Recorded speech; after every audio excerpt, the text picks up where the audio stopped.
Gute Abend, ihr Leute. Heute war ein schwerer Tag. Wir haben gewandert. Ich weiß nicht so genau wie lang. Oder wie lang weiß ich schon. Ich weiß nicht genau wie weit. Ich glaube, es war so zwischen 6 und 7 Kilometer. Und also das Wetter war ja wunderschön, das muss man ja tatsächlich sagen, aber Wandern ist so gar nicht meins. Und es war ja schon auch ein bisschen frisch. Also habe ich gedacht, ich bringe Glühwein mit, so Liter, in der Thermoskanne. Und dann haben die aber alle gar Bier gesoffen, dann musste ich meine Glühwein allein trinken. Gibt schlimmere Schicksale, das stimmt. Aber war jetzt so erstmal nicht geplant. Jo, und jetzt sind wir quasi wieder da. Ich weiß nicht, wie bei euch Weihnachten war, bei uns halt die übliche Fresserei. Bisschen Geschenke, bisschen Verwandte und so weiter und so fort. Also eigentlich wie jedes Jahr, nichts Besonderes. Jo, und jetzt sind wir halt da. Ich hoffe, ihr seid reich beschenkt worden. Ihr könnt es mir gerne in den Chat schreiben, dann tun wir uns mal drüber unterhalten.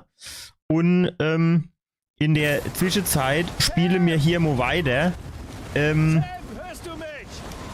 Wir sind ja hier auf dieser Insel gestrandet und sind jetzt auf der Suche nach, wie hieß das? Irgendwas mit Libertad oder Liberty oder so. Also ist Piratenparadies, wie auch immer. Hoffen wir mal, dass das Paradies auch noch ein bisschen wettertechnisch zulädt, weil das da kann ja kein Mensch mehr ertragen, die Rennerei. Da ist ja fast so Sturm wie bei uns über Weihnachten war. Ja Leute, das wird bloß, du wär fast, wär's Hausfahrt geflohen. Komm, so kalt kannst du gar nicht sein. Das ist irgendwie in der Trope oder so. Die Karibik. Ja, da kannst du in der Ecke stehen bleiben, da wärst du nicht so nass. Ah, so pass auf, und jetzt habe ich versucht, Multistream aufzubauen, nämlich Twitch und YouTube. Also Twitch ist kein Thema, das geht jo. Aber YouTube geht nicht. Erste Regel, nach oben. Finde raus, wo du bist. Ja, wie nach oben, will ich jetzt die Glattwand und auf. Zuerst alles eine, ajo, machen wir, geht, gar kein Thema, so, und dann, was ist? Die Fehlermeldung. Ja, nee, also,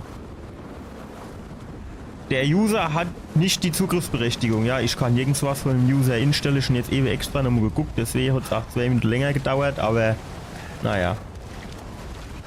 So, der hat was erzählt von einem Nuff soll ich, aber da geht's nirgends ein Nuff.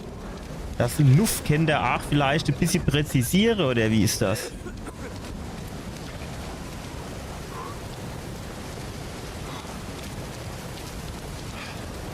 Ja, wenn der wenigstens ein bisschen schneller Larve kennt, ne? Springen kann er auch nicht mehr, das wird er auch verlernt. Ah, ja, guck mal, da hinten kennen wir hoch, hä? Das kennt doch. Ja, der Jay in der Matscherin. Brauchst gar nicht zu denken, dass die Elena dir die Klamotte putzen tut.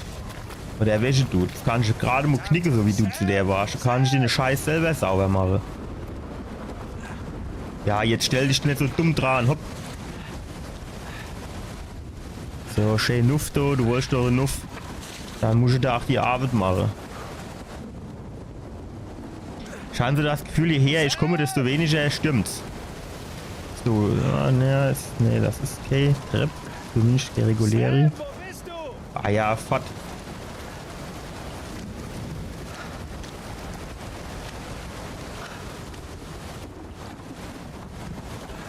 So, jetzt sind wir oben. Und jetzt geht's wieder runter. Ja, wer hätte es gedacht. Und jetzt tut der Zufall in der Kiste eine ganze Sache finden. Pass auf. Ja, schade. Geht gerade gepasst. Hm. Ja, bist du so dumm. Hopp. Das Gute daran ist, mehr kann ich nicht verlieren. Außer mein Leben. Na, kommt drauf an. Du hast noch eine Taschenlampe. Du hast noch Holster. Du hast noch so Peitsche-Ding. Muss man ja auch mal sehen. Okay, mir geht's gut.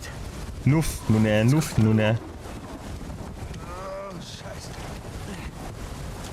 Einfach durchbeißen. Ah jo, alles drauf. Oh, Alter, der hat mich da war erschrocken. Eieiei. Was zur Hölle mit diesem Ort? Ach, was? Dort Tropenparadies. Lass dich doch nicht von denen... Jo, jetzt machst du mal locker. Lass dich doch jetzt nicht von denen ein bisschen Rehe-Sache da unergrienen lassen. Er hat schon beim Klettern, ach so, ein bisschen lange Leitung, muss ich sagen. Das muss ich echt mal sagen. Da hat er ein bisschen lange Leitung. Ich muss weitermachen, einfach Ich muss weitermachen.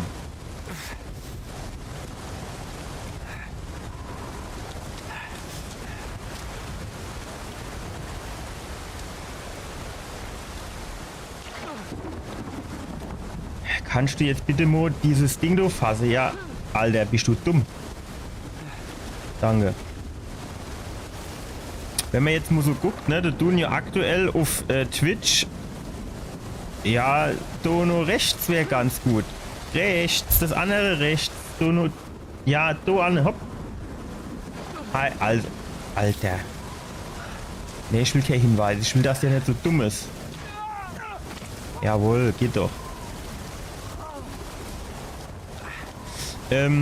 Auf Twitch ist ja aktuell gerade hier das vom Henno dieses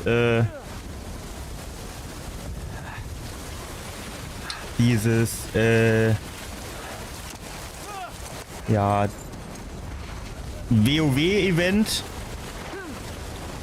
Eigentlich sowas wäre schon ach geil mit, ja, jo. Alter, was ein Trottel. Also, wäre ja eigentlich auch geil, sowas mitzumachen. Jetzt, ich bin natürlich nicht gefroht worden. Punkt 1. Punkt 2 ist, ich habe noch nie WoW gespielt, also von daher weiß ich nicht. Das ist eigentlich auch nicht unbedingt mein Spiel. So Rollenspiele insgesamt ist mir nicht so meins.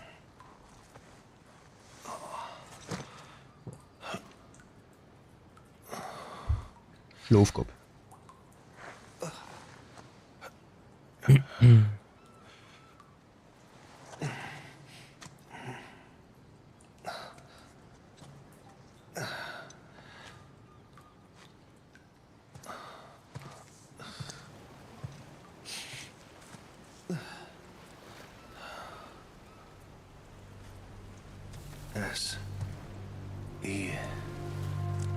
Sic Parvis Magna. Sam.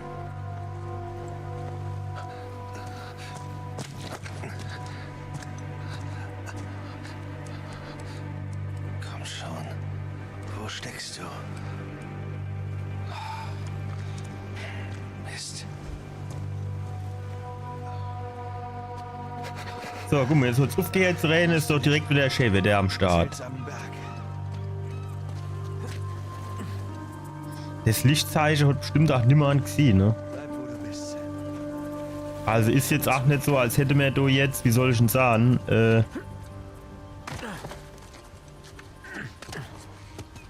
okay, Leute auf die Ferse, ne? Nee. Das, so war das eigentlich nicht gedacht, aber okay. Mehrere Wege führen nach Rom. Ah, auf jeden Fall kann er wieder hupsen wie ein kleiner Gott. Oder ein kleiner Aff, je nachdem. Der läuft jetzt auch irgendwie ein bisschen schneller. Vielleicht hat ihm der Reh gar nicht so schlecht getan.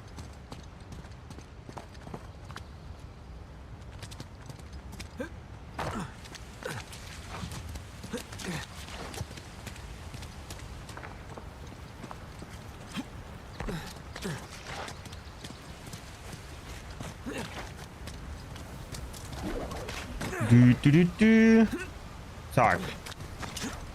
Indiana Jones hätte sich nicht kennen, bis er dort lang schwinge. Ja, geht's nicht. Halt fest jetzt. Wäre er wieder runtergefallen. Diesmal wäre er nicht in der Höhle gelandet. Wäre er schön nass war allebei.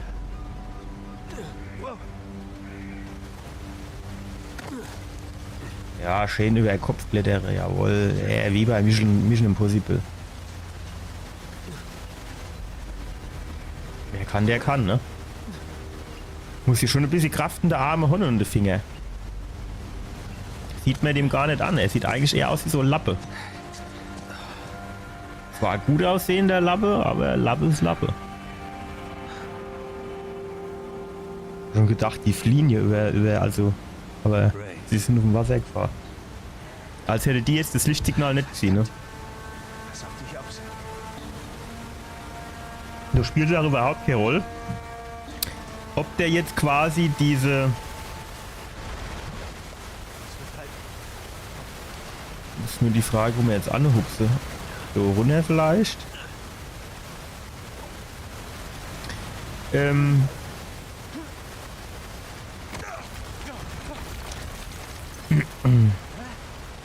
Weil es ist ja egal, was der jetzt gesagt hat, aber die wissen auf jeden Fall, dort ist er und dann müssen sie dort an, ne? Mhm. Gehen wir mal da lang. Mhm. Springen wir da rüber.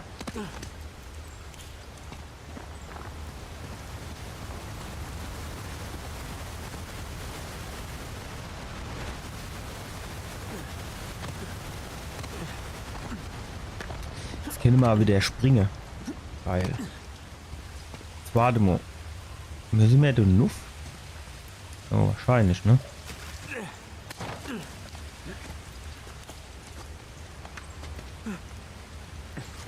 Okay.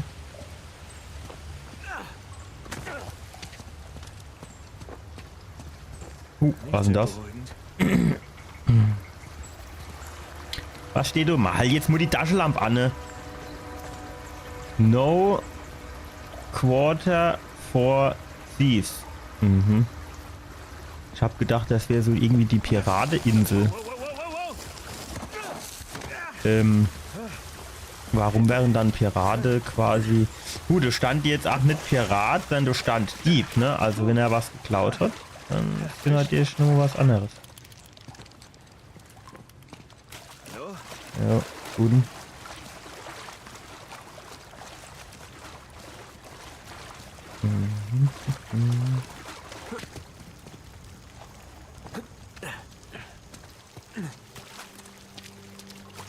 Aha. Pech, ja? Ja, Dunkelluft. Oh, wir haben wieder was zum Lesen. Geil. R. 20. März 1808. Heute Morgen habe ich Burns zur Rede gestellt, als wir unsere Vorbereitung zum Verlassen der Höhle trafen. Da unsere Mannschaft und Essensvorräte dezimiert waren, forderte ich, dass wir nach Hause zurückkehren und mit mehr Männern und Vorräten wiederkommen müssen. Burns lachte und wiederholte seinen Standardspruch: Der Schatz ist in unserer Reichweite. Ich blieb standhaft. Selbst wenn wir Averys Versteck finden würden, hätten wir mit nur einem verbleibenden Schiff kaum genug Platz für uns selbst für die Rückreise, ganz abgesehen von irgendwelchen Hindugold. Ich wandte mich an den ersten Offizier Hayes, damit er mir zustimmte, aber er wich zurück, als hätte ich die Pest. Dann kam Burns mit einem Lächeln auf dem Gesicht auf mich zu und ermahnte mich, das Gute der Expedition zu bedenken. Ich solle die Mannschaft nicht zum Widerstand aufstacheln.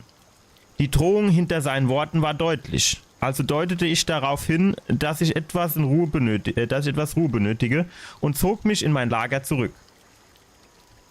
Zur Hölle mit diesen Narren. Ich habe nicht die Absicht, hier zu sterben. Mein Vermächtnis sollen nicht bloß Worte im Buch dieses Mannes sein. Wenn Burns glaubt, dieser Ort ist Libertalia, falls er weitermachen will, dann müssen er und die anderen das ohne mich tun. Ich werde mich mal bei Tagesanbruch von dieser Gruppe absetzen. Mal sehen, wie weit sie ohne Navigator kommen. Ja, aber wie weit kommst du jetzt ohne Schiff? Das ist halt die nächstfroh, ne? Hat er sich die 8 gestellt?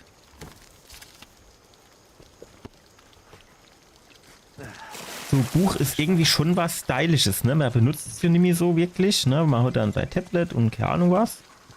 Aber so ein Buch ist schon wirklich stylisch.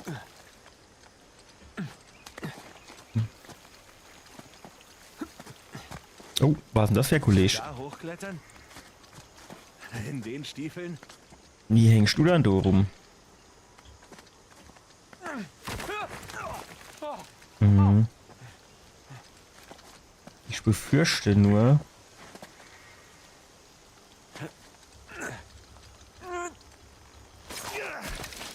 Hup. Oh, der hat sich das Genick gebrochen.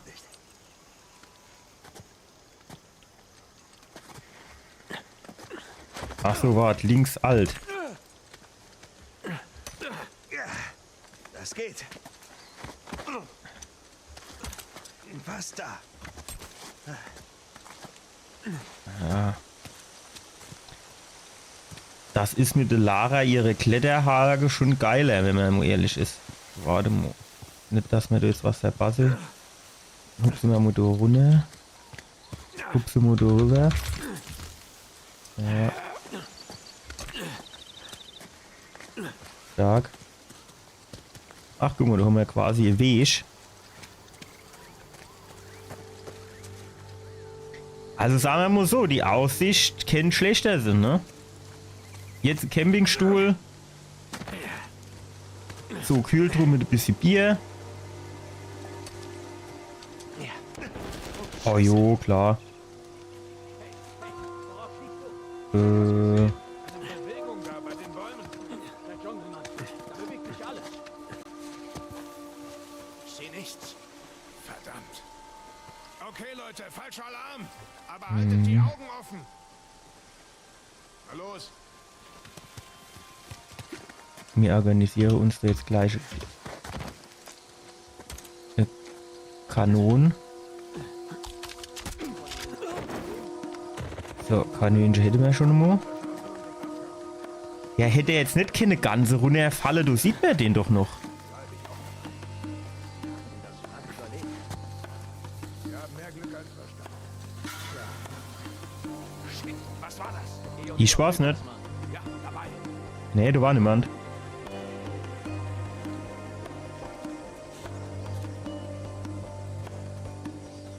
Da ist nichts. Genau. Nichts, Crew. Alles sauber. Nix, gar nix. Nee, dreh dich doch jetzt nicht um. Ich wollte mich gerade so schön von hinten an den anschleichen. Wie ist er dann jetzt? Komm, trödel nicht so lange rum, du nimm direkt den nächsten mit.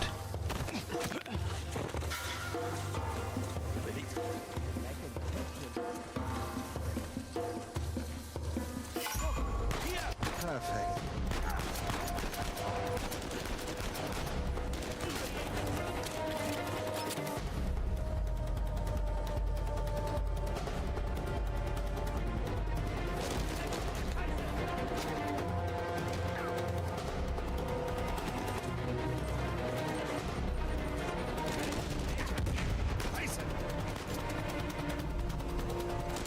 Wow, wo kommst du dann her?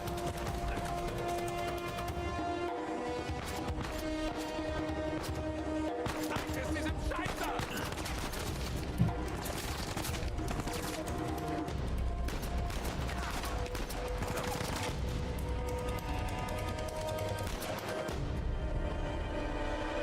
War's das?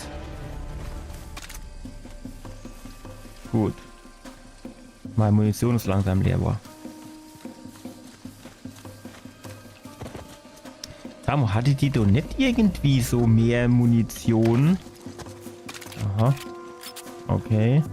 Nicht schlecht. Leite unter anderem inne. Ja, dann gehen wir auf erst mal durch. Nuff. So. Er sieht hier nicht so viel, du, mit dem ganzen Gestrüpp. Ich will gar nicht wissen, mit wie viel Heckebeck der nur herkommt. Da muss er aber echt, wie soll ich denn sagen? Muss er wirklich viel gut Wetter machen bei der Elena, dass die den nur der Heckebeck absucht. Dann steht der Borreliose, dann hat er es auch geschafft. Oh ne, da ist keine Munition für uns. Du Depp, jetzt hast du so scheiß Waffe. Jetzt bin ich extra wie dir da runterkommen. Nein! Die habe ich doch nicht gesehen, du hinne. Wo kommen die dann jetzt her?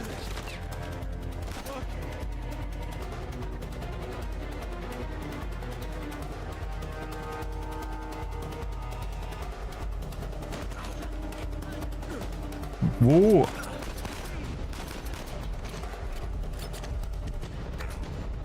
Wer schießt da, du?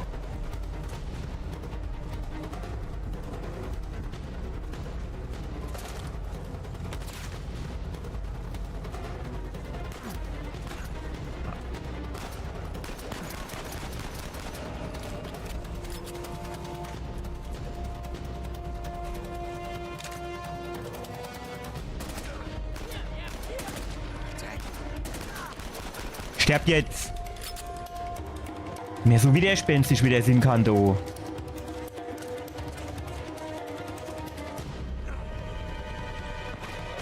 Dü. Easy.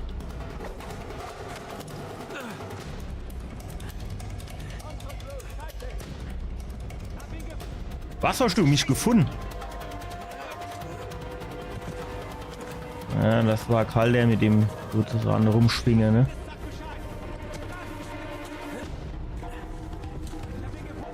Was hast du? Komm her. Nein!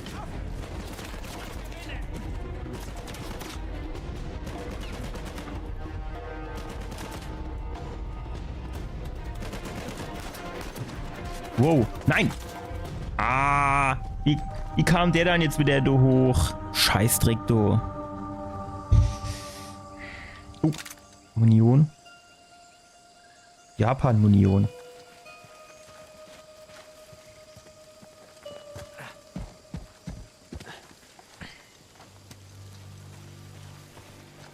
Wo ist der da hinne?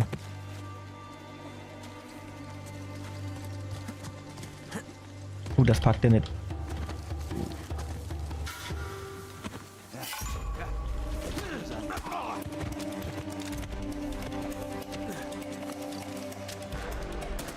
Wow. Alter, von wo schieße ich dann immer? Von 5 verschiedenen Positionen. Ich laufe da rum, da sind keine Leute und auf einmal steht alles voll.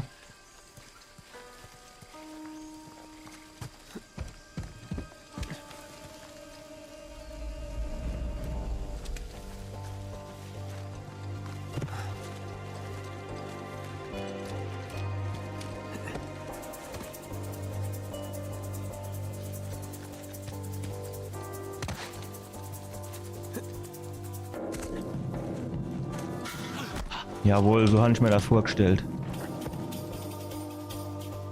So, da unten haben sie geschossen, von oben haben sie geschossen und da nirgends sind welche.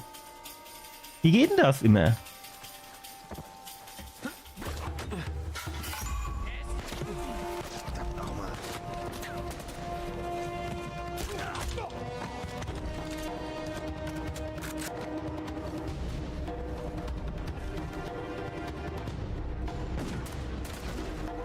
Wo kommst du dann her?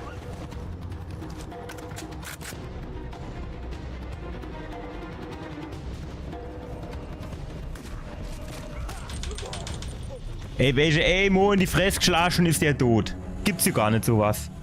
Ich gucke, ist niemand da und im nächsten Moment bin ich umzingelt.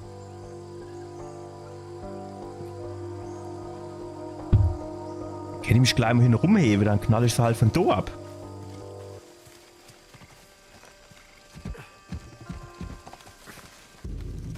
Die kleine Wichser.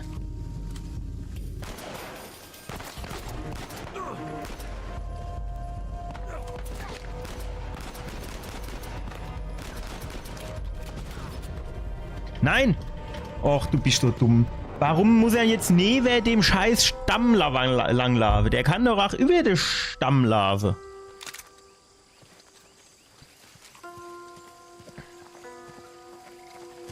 Das ist auch keine so gute Position gewesen, aber wenn ich ehrlich bin. Wir gehen jetzt hier runter ins hohe Gestrüpp. Da haben wir noch so Stage, wo wir uns nicht dran verstecken können. Dann können wir hier den ersten wegmachen. Hier den zweiten.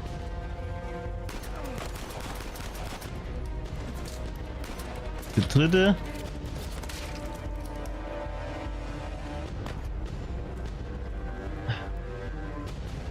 Kommen die alle hoch oder bleiben die... Alter, wie kommt denn der da hoch? Warum hatte ich denn jetzt schon wieder keine Munition mehr? Ja, ist nichts für uns.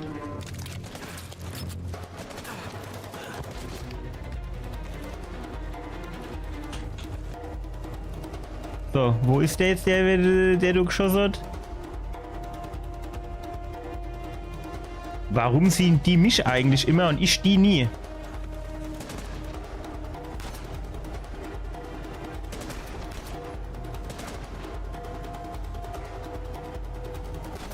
Genau im falschen Moment geduckt. Der Dummbatz.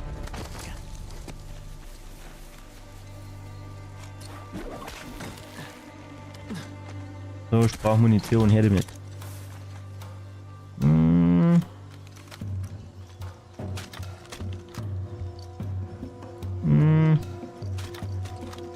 Naja, beides nicht so geil, wenn ich ehrlich bin.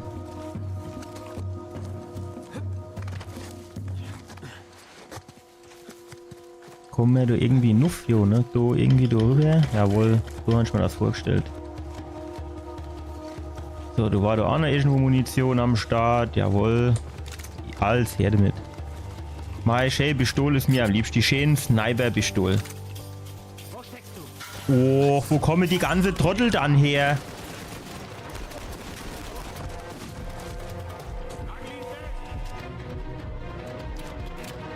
Ich will doch nichts großartig machen. Ich will einfach nur ein bisschen in Ruhe rumlaufen. Und alles voll von den Kanalratte. Wow. Hör auf. Wenn du mir ins Auren blende tust, dann sehe ich nur nichts mehr.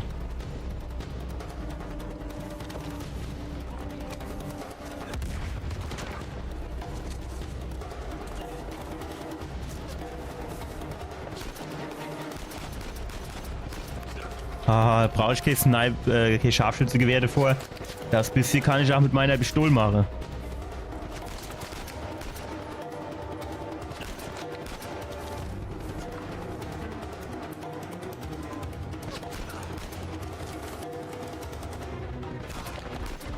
Kannst du mal an der gleichen, ja, nicht immer an einer anderen Stelle hochkommen?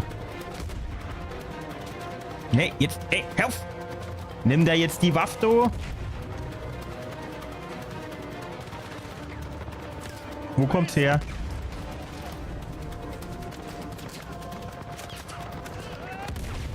Okay.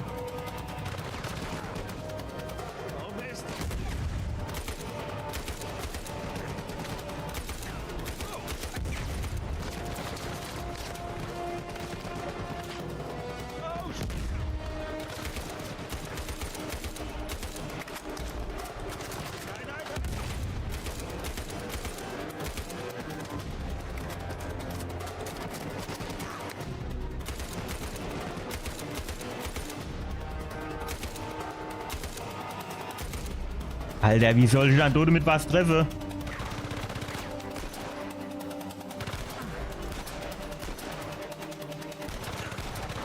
Alter, kannst du mir mal ein vernünftiges Fadenkreuz geben bei irgendeiner Waffe, du? Was ist denn das für eine Waffe? Ach, das ist Schrotflint, ne? Ah, jo. Ja, geil. Warum hatte ich denn du jetzt so wenig Munition?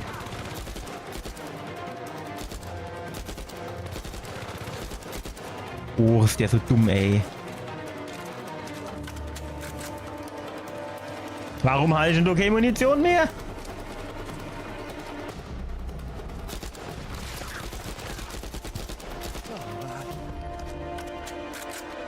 War es das jetzt irgendwann im Mo?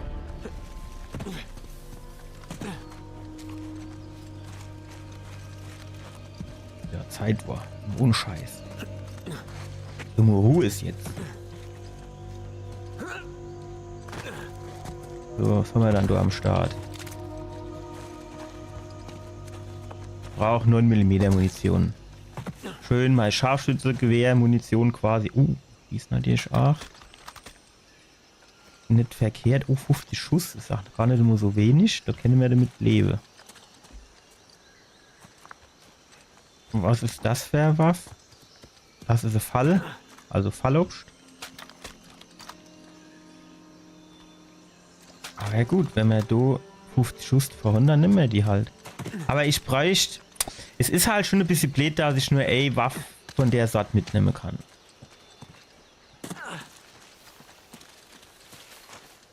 Ah, nee, die China-Böller nehmen wir jetzt nicht mit. Mir hätte gerne noch so ein bisschen. Wie viel hat die im Dings? Das ist natürlich auch ganz geil, ne? Aber es sind halt nur 5 Schuss. Was will ich mit 5 Schuss?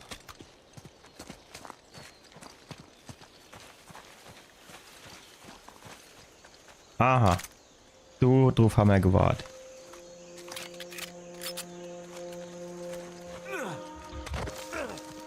Ein ganzes Magazin. Kannst du dich hochziehen? Wie wär's? Danke. Ein ganzes Magazin haben wir jetzt wieder. Oh, da ist noch ein Magazin, hä? Sind natürlich auch geil, sind aber nur 6 Schuss. Aber gut, mehr wäre, wenn man einen brauchen noch eine Waffe findet, denke ich.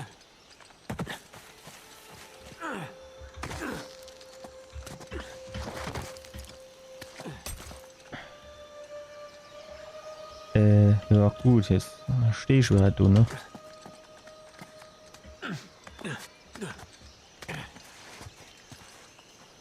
Okay, du lieber. Du.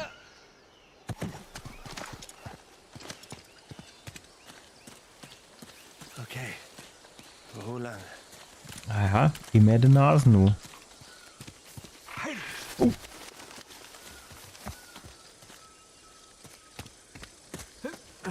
Gib mir die Nuff, hä? Das sind doch quasi wie Pfeile in den Dings drin. Oh, oh, ich kann nur was lesen, geil. Was ist das? Oh, da ist ein bisschen Blut drauf. Verehrter Finder dieser Nachricht. Jonathan Burns, ehemaliger Anführer und Geldgeber unserer Expedition, hat mich ermordet. Und andere, um an Averys Schatz zu gelangen. Wenn der tot ist, wie konnten der dann den Brief noch schreiben? Er hat die Mannschaft bis zur Erschöpfung arbeiten lassen und Ruhm versprochen, ihnen jedoch nur Krankheit und Hungersnot gebracht. Er hat einen Mann an einen Mast gebunden und ihn dort sterben lassen. Dann wurde ich Zeuge, wie der Bastard unseren Navigator ins Verderben stürzte, weil er es gewagt hatte, seine Meinung laut auszusprechen. Er entdeckte mich dabei, wie ich Vorbereitungen für die Heimreise traf und stellte mich zur Rede. Ich zog meine Pistole und sagte ihm, dass ich nach England zurückkehren würde, um der Welt von seinen Taten zu berichten. Und als ich mich abwandte, schoss mir der Schurke in den Rücken und floh in den Dschungel. Ich erwiderte das Feuer, bin mir aber nicht sicher, ob die Kugeln ihr Ziel erreichten. Meine Zeit wird knapp und meine Hand schwach. In Abwesenheit rechtschaffener Justiz erbitte ich dringend um ein Gebet zu Gott im Himmel, das Burns für seinen Verrat bezahlen wird. Gezeichnet Walter Hayes, wie auch immer, erster Offizier der Suffolk, 23. März 1808. Mal Lob dann. Wow. Ganz schön düster. Ah ja gut, wenn es um 400 Millionen geht, dann müssen Arme ein paar Leichen geplastert werden. Jede Leiche mehr. Jede Leiche mehr sorgt ja quasi dafür, dass die andere mehr kriegen. So muss man das ja eigentlich sehen, ne?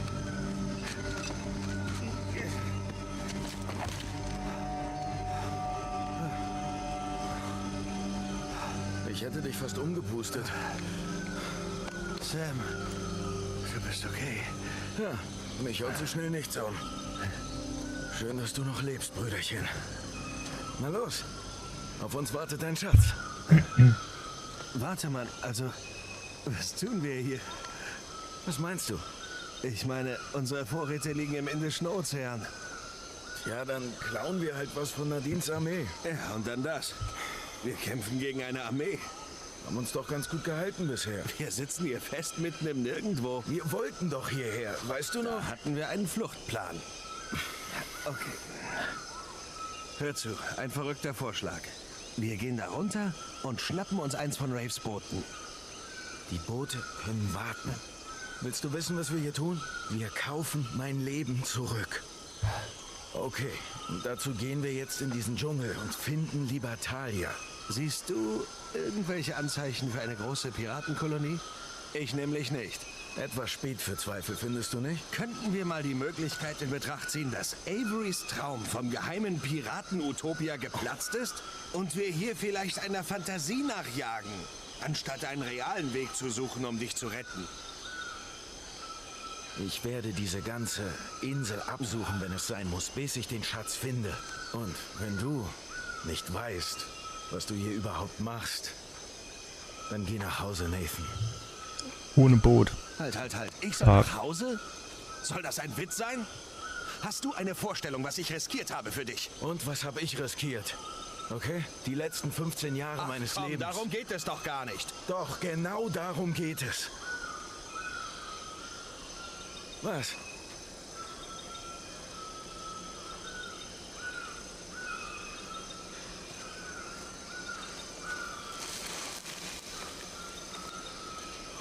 Heilige Scheiße.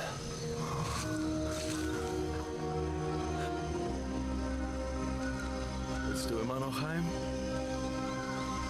Mal sehen, was wir noch finden.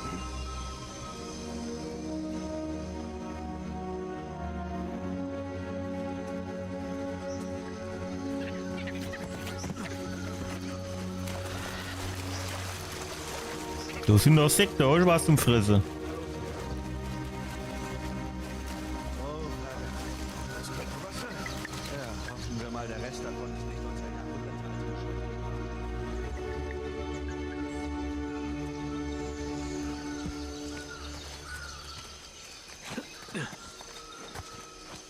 Wir gehen zuerst mal ein bisschen antizyklisch, oder wie kann man das so sagen? Ah ne, dass wir herkommen, ne? Oder? Ja. Also entgegen dem Strom.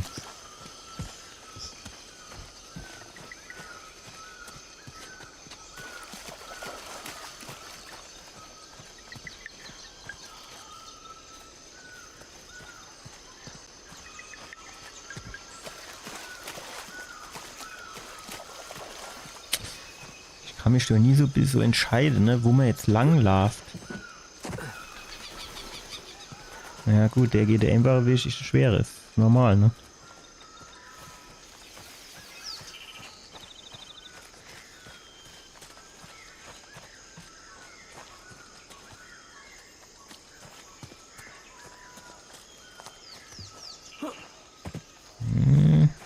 Sam, hier oben. Motor hoch.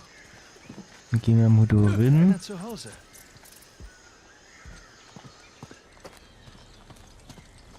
Gucken wir mal weiter, hä?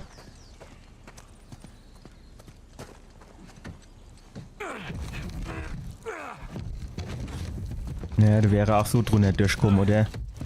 Ohne sich jetzt so anzustrengen, der sich halt mal auf den Bauch lege. Sam, hier lang. Warte mal, was ist denn da hinten? Okay, ich bin durch.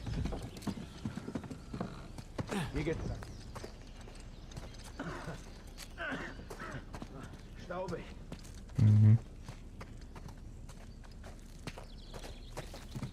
Ja, also erst mal da lang. Dass man dumm was sieht. Endlich kann ich mich wieder ausstrecken. Ja, du sagst es. Hey, da geht's nach draußen. Sag. Das ist zu hoch, da kommen wir nicht ran. Ajo, jetzt mach ich mal locker. Nur wie mir da schlafen können. Ohne dass was inbricht und so. Eine Kiste, ich weiß was. Ajo. Los geht's. Aufgepasst! Wir sind wieder im Geschäft. In Kiste runterschmeißen sind sie ganz groß. Hast du was? Vielleicht? Musst du dir ansehen.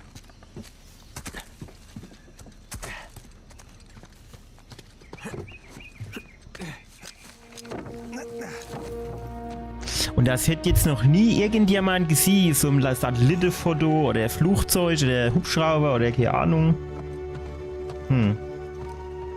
Was siehst du? Keine Häuser, breite Straße.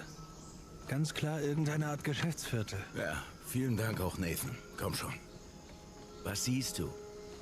Du willst es mich sagen hören, was? Und ob ich das hören möchte. Okay. Lieber Talia. Lieber Talia, das lange verschollene legendäre Piraten-Utopia, entdeckt nach 300 Jahren von einem gewissen Samuel Drake. Und seinem jüngeren, nicht ganz so charmanten Bruder, der zufällig auch dabei war. Ich habe immer gewusst, dass eines Tages was aus dir werden würde, Brüderchen. Weißt du, das ist nicht meine erste verschollene Stadt. Genieß den Moment.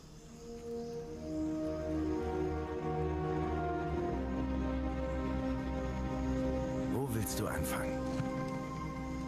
Wie wär's mit dem Gebäude da drüben? Oh, du meinst das mit den Wachtürmen?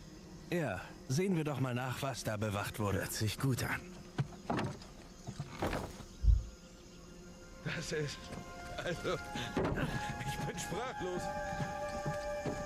Verdammte Scheiße nochmal. Schon gedacht, du bist sprachlos. Das ist für dich also sprachlos? Jahre, vielleicht Jahrzehnte. Wie konnten die das hier all die Jahre geheim halten?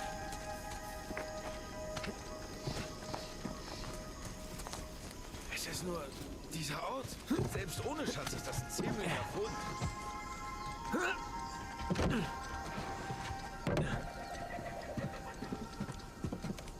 Aha. Der Brief ist noch lesbar.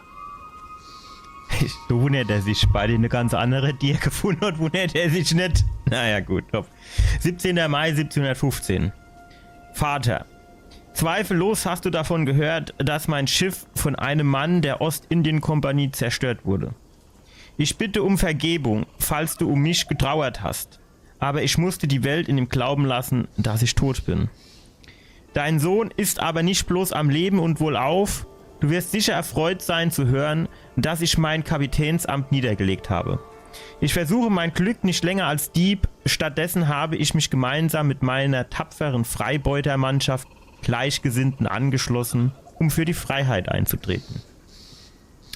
Wir gründen eine Kolonie, in der jeder als gleich und frei angesehen wird, sowie tun und lassen kann, was er will. Ich habe mich dazu entschlossen, auf den Feldern und mit dem Vieh zu arbeiten, was dich sicherlich amüsiert. Es ruft in mir jedoch eine Zufriedenheit hervor, wie ich sie von zu Hause nicht kenne. Vorerst muss unser Aufenthaltsort geheim bleiben. Ich hoffe aber, dass du eines Tages herkommen kannst, um zu sehen, was wir erreicht haben. Eine Gesellschaft, die frei von jeder ungerechten Unterwerfung ist, die du stillschweigend akzeptierst. Christopher. Aber alles klar.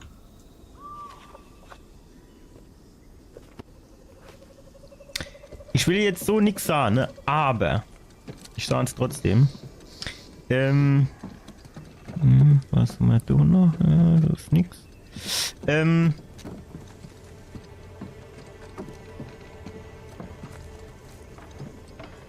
Sam, sieh dir das an. Eine Schmiede.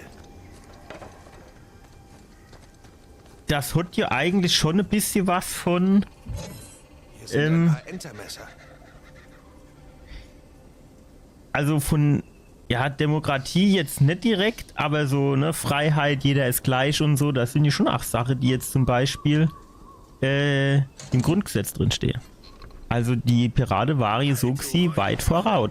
Weit voraus. Ich wollte nur... Oh ja, nein, ich weiß. Das sollte nur... Genau.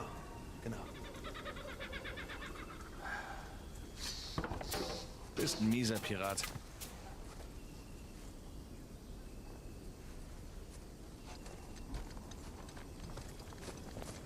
Haben Sie mit anderen Völkern gehandelt?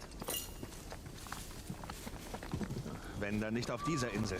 Sonst hätte die Welt von dem Ort hier erfahren.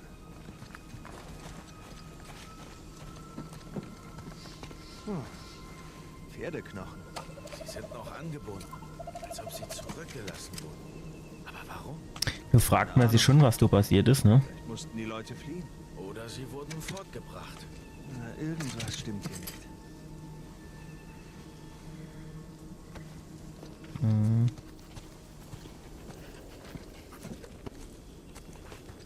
Was ist hier wohl passiert, hä? Was meinst du? Naja, du weißt schon, nichts wird ewig, stimmt's? Ich mache hier Witze über verfluchte Piratenschätze, aber nach all deinen Geschichten... Tja, die einfachste Erklärung ist meistens die richtige. Meistens. Ja, aber trotzdem, ne? Warum ist dann jetzt sowas quasi aufgebaut?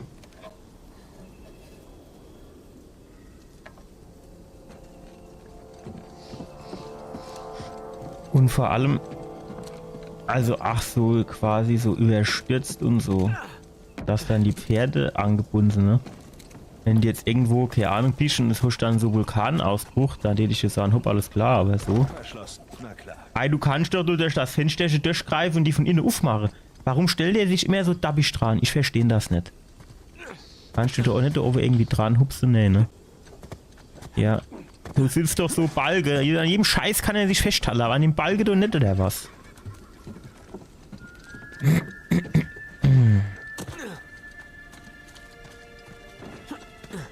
Ja, doof. Ey, wo kann er sich schon festhalten?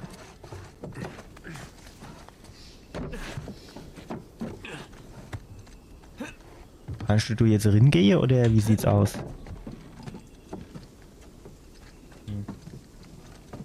Gehen wir du raus aus dem Fenster?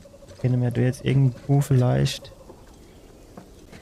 Nee, kennen wir. Ach, du kann er sich jetzt wieder nicht dran festhalten. Der ist schon ein bisschen, wie soll ich denn sagen? Picky in dem, was er, also wählerisch, in dem, was er nehmen kann, was nicht. Kann ich mal so aushalten jetzt, ne? Bierchen dabei. Keine üble Aussicht. Oder Cocktail. Prost. Ja, Prost. Man muss einmal zur Ruhe kommen.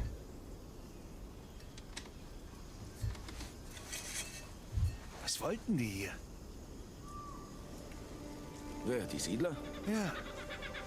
Ich meine, du tust dich mit diesen berüchtigten Gesetzlosen zusammen und was dann? Vielleicht einfach ausruhen. Zuflucht suchen. Einen Grog genießen. Es gibt Schlimmeres. Ah, stimmt wohl. Dafür musst du immer Averys Statue sehen.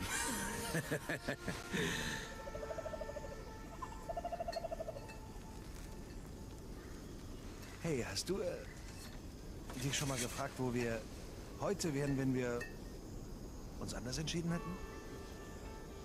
Zum Beispiel deine Zaubershow zum Beruf zu machen? Nein, das war eine gute Option. Ich war Aber gut. keine realistische Option. Weißt du was, du bist bloß neidisch. Warst du schon immer.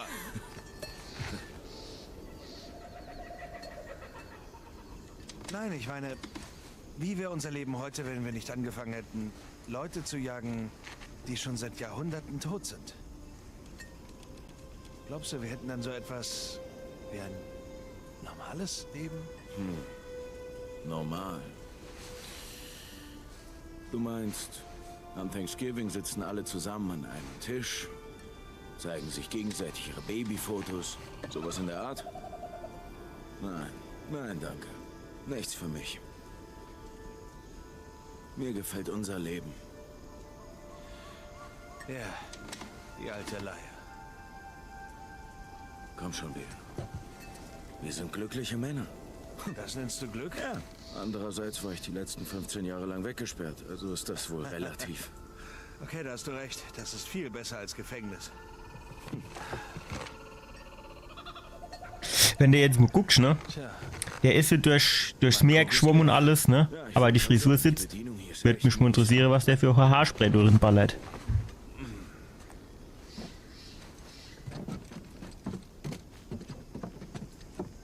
Ja, und die Gitter, die steht noch da, die funktioniert noch, oder was? Ja, ist klar.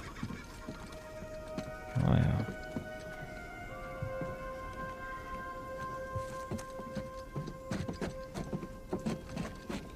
Ich weiß jetzt nicht, ob ich die ganze Bretter-Dinger da so lang labe, da hätte ich viel zu viel Schiss, dass sie durchspreche.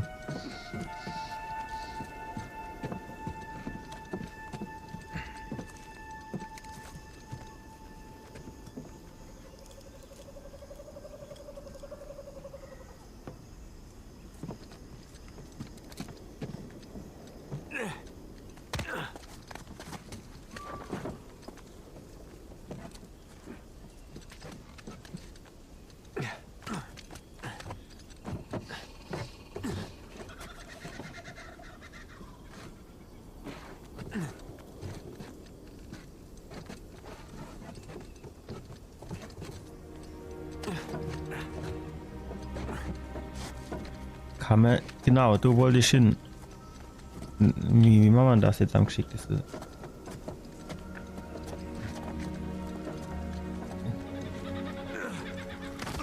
Jawohl. Stark, Junge, stark. Nein, du kommst ja jetzt nicht hoch, oder was? Ist aber auch echt ein bisschen, weiß nicht. So. Waren wir doch schon mal.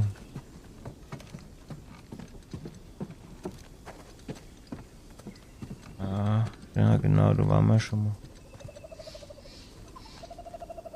Geht's da zu der Tür? Was war da unten?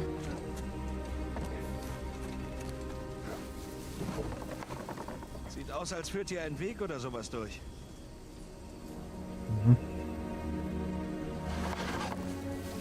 Da gehen wir jetzt erstmal in die andere Richtung gucken.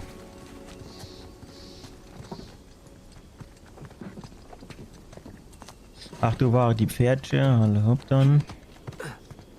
Wir waren auch noch nicht auf der anderen Gasse, ne? Aber der Uni schon, wo kann ich mich gar nicht so dran erinnern, dass wir da schon. Wir haben wohl die Kneipe gefunden. Ah ja, geil. Eben Pirat. Hier ging's hoch her. Kaputte Tische, kaputte Gläser. Pirat bleibt eben Pirat. Da sind wir wahrscheinlich irgendwie herkommen. So ist erstmal Schicht im Schach.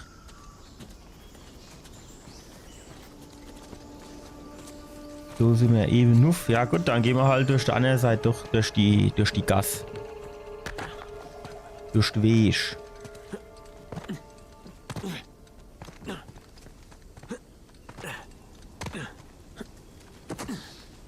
Ja, aber es ist schon, ne? Also wie lang kann man sich ja schon fragen, haben die jetzt gebraucht, um das alles zu bauen? Dass die das überhaupt in der damaligen Zeit noch zu Lebzeiten erlebt haben, ist ja eigentlich schon so ein kleines Wunder. Also, die müssen irgendwie zuerst mal das Material dorthin kriegen, ne? Das ist ja schon mal die erste Schwierigkeit. Und dann müssen die den ganze Shit hier irgendwie bauen. Also, wenn der überlegt, wie lange sie halt alles brauchen, für heißt jetzt bauen. Familie. Ja, aber zur Hölle sind alle hin. Ich meine, wurden die alle entführt oder? Also nicht nur heiß, ja, ach, echt nicht. Jetzt zum Beispiel du bei uns unten im Ort oder im Nachbarort, was weiß ich, wie du es jetzt hier willst. Du ist quasi, so wird die Stroß gemacht, ne? Ja, 3 Jahre später der Scheiß. So. Wie lange waren sie da unterwegs?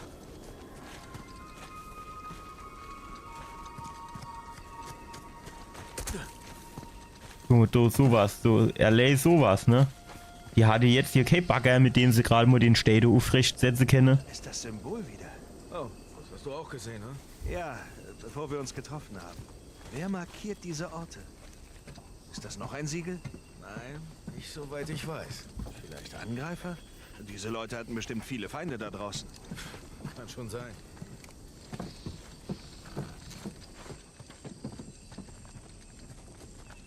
Selbst Piraten brauchen wohl einen Ort, um Gesindel wegzusperren.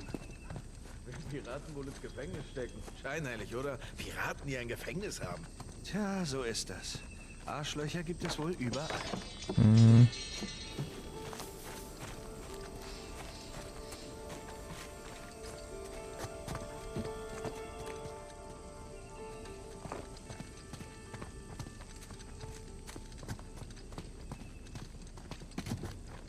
So könnten wir jetzt theoretisch drüber. Hier entlang, mir nach. Aber jetzt, bevor wir jetzt so lang gehen, du nicht zuerst mal gucken, wo es dort noch Nuff geht, oder? Das interessiert mich ja jetzt trotzdem. Ach so, gar nichts. Na, hopp, dann lassen wir es.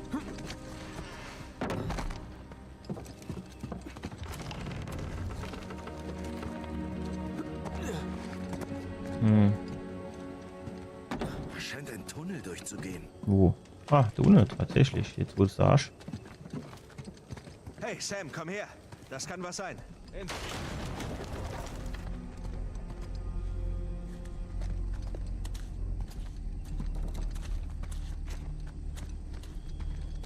für eine Art Versteck?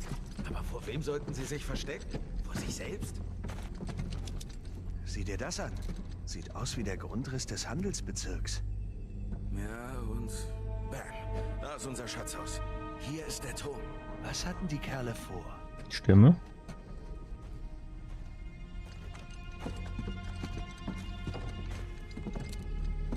Das Symbol wieder. Ja, wenn das Symbol von Angreifern stammen würde, hätten wir es nicht in einem Untergrundversteck gefunden. Ja, vielleicht gab's Ärger im Paradies. Geheimgesellschaften oder Rebellen. Wäre alles möglich. Die Leder funktioniert bestimmt noch, ohne dass sie kaputt geht. Ja, weiß nicht.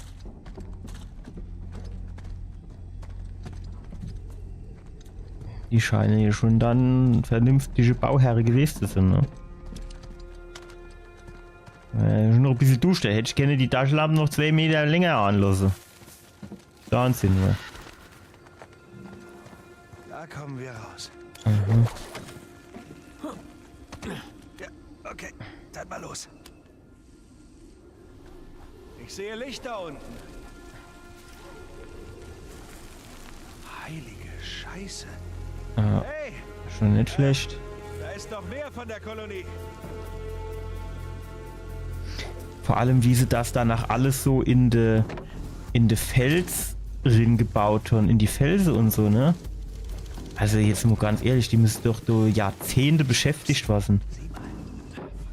Da müssen die schon alle tot gewesen. Wie kamen die jetzt eigentlich daher? Soll auch so bleiben. Okay, halt den Kopf unten. Wollt ihr dir gerade dasselbe sagen? Ja, ja. Ich weiß nicht. Ich bin ja eigentlich eher Fan davon, es einfach abzuknallen und Ruhe ist.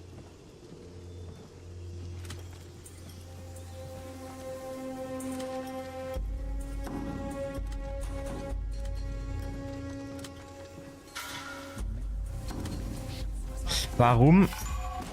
Ach.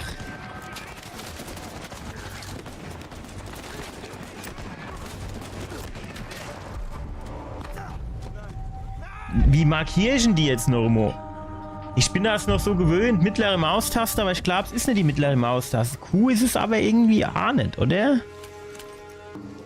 Ne, Q ist es auch nicht. C ist es. Okay.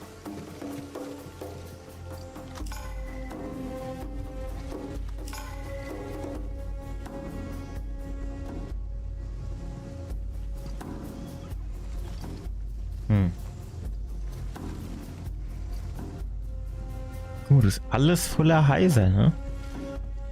Und das ist jetzt nicht einfach nur so ein bisschen mit Bretter zusammengestuppelt, sondern da ist sie wirklich so richtig, kann man sagen, gebaut worden. Also mit Steinen alles und Lehm und...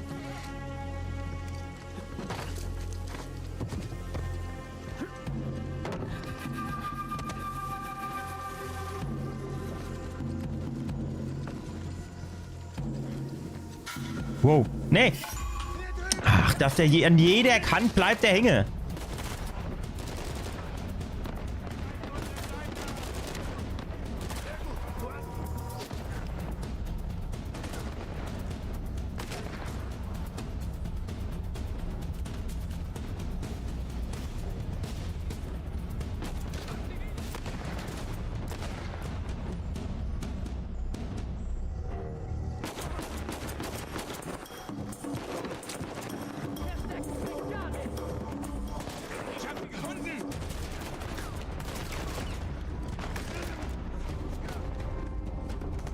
Bleibt der dann jetzt schon wieder hängen?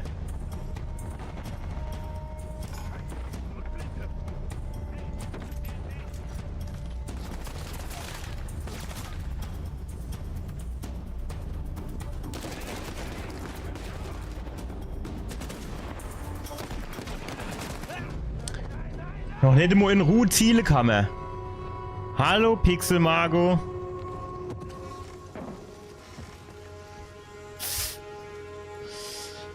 Und alles klar bei dir. Weihnachten gut überstanden. Also, Neues. Also, den markieren wir. So, hinten den. Den. Da oben ist noch einer.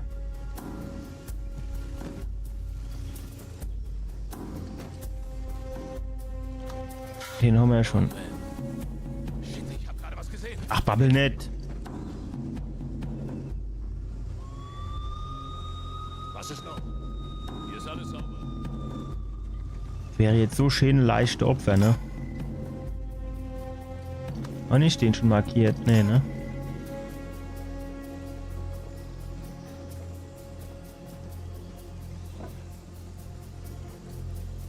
Aber das hört sich doch schon mal sehr gut an. Also an Heiligabend gab's Römerbraten mit bayerisch Kraut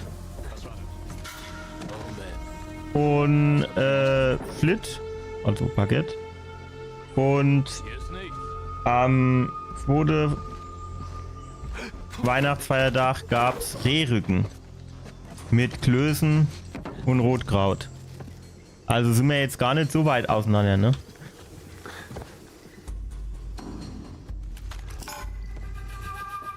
So, Waff mit Schalldämpfer, das wär's.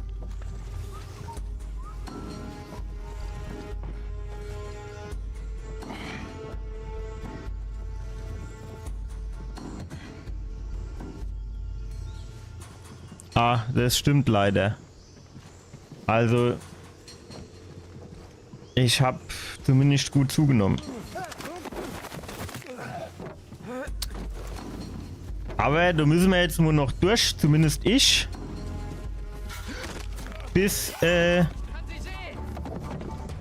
dass er sich jedes Mal in die falsche Richtung dreht. Bis zum 1.4., da ist noch Geburtstag, ne?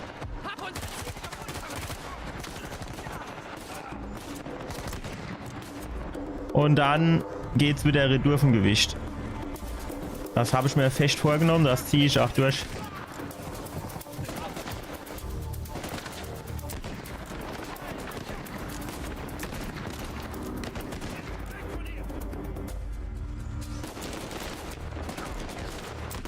Ach. Jetzt kommt doch der Anne um die Ecke.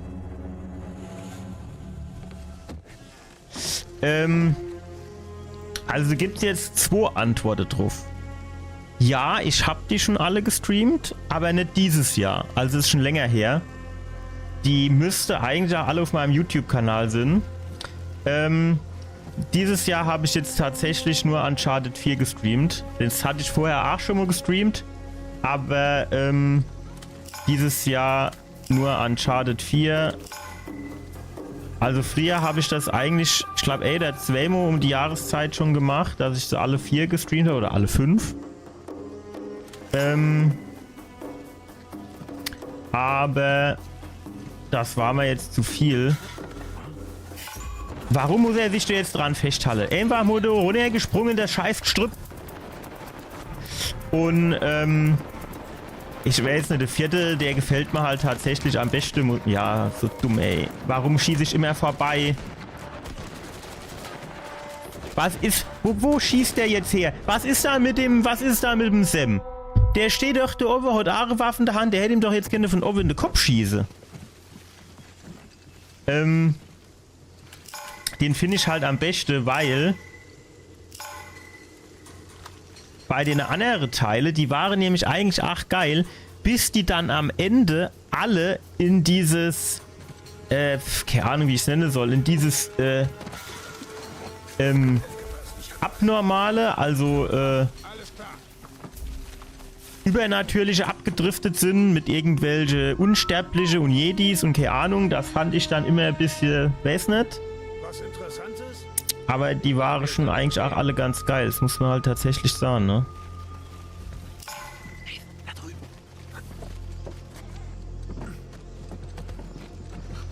Ja, ich habe gerade, ich weiß nicht, ob du Game 2 kennst. In Game 2 haben sie jetzt gerade, weiß ich nicht, so jetzt um die Zeit, so 30 Sekunden Ding oder was es war, rausgebrunkt. 30 Sekunden über oder so heißt es bei denen immer. Und zwar Spiele, die irgendwie nicht mehr zeitgemäß sind oder so irgendwas war's. Und da war tatsächlich GoldenEye mit dabei. Das war ja auch lang indiziert. Und gab es ja, glaube ich, nur, ohne dass ich das jetzt genau weiß, für die N64.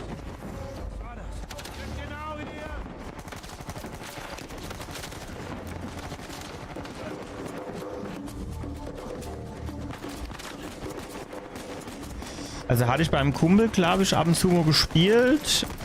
Weiß nicht so genau, aber da hat er halt gesagt, ja, wie kommt der jetzt hinter mich?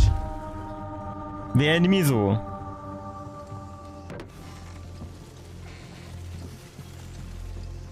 Ich hatte mir für Emulator hatte ich mir mal Dark Souls, ne, nicht Dark Souls, Demon Souls heißt, geholt. Aber das ist halt grafisch jetzt schon nicht mehr so geil. Formulieren wir erstmal so.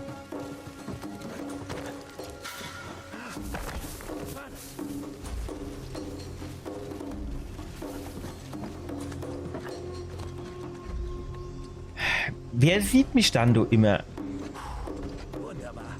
Ach, nee, den kriege ich jetzt so nicht markiert.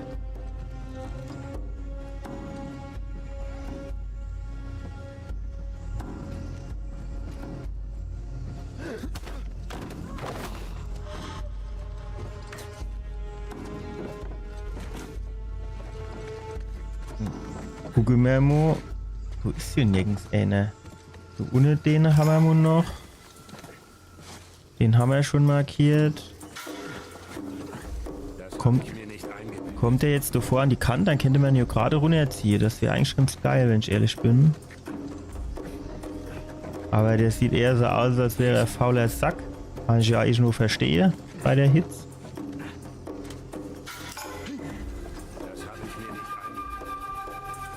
Er könnte halt nur jetzt 3 Schritte vorkommen, an die Kante. Also ich spiele eigentlich relativ viel Souls-Spiele. Hiervor habe ich Wu Chang gespielt, deswegen habe ich jetzt, das war mit der Grund, warum ich Uncharted genommen habe. Erstens hatte ich wohl Bock, das nochmal zu spielen. Und zweitens wollte ich jetzt nicht kein Spiel spielen, wo ich wieder 80 Stunden beschäftigt bin oder so. Sondern einfach was Schönes, Übersichtliches. Das war jetzt erstmal so der Plan und dann habe ich gedacht, komm, nimm ich das gerade. Als nächstes könnte ich mir tatsächlich vorstellen, dass ich Clair Obscure oder wie es heißt, spiele. Ja, over there, ne? Das wird wahrscheinlich auch das Problem sein. Jetzt sind sie zu zweit, zu dritt. Ich glaube, es hackt.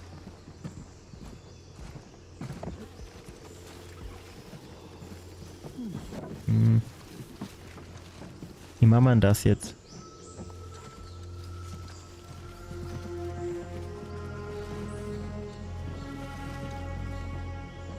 Ich mich drehe und wende, wie ich will, ist immer scheiße jetzt.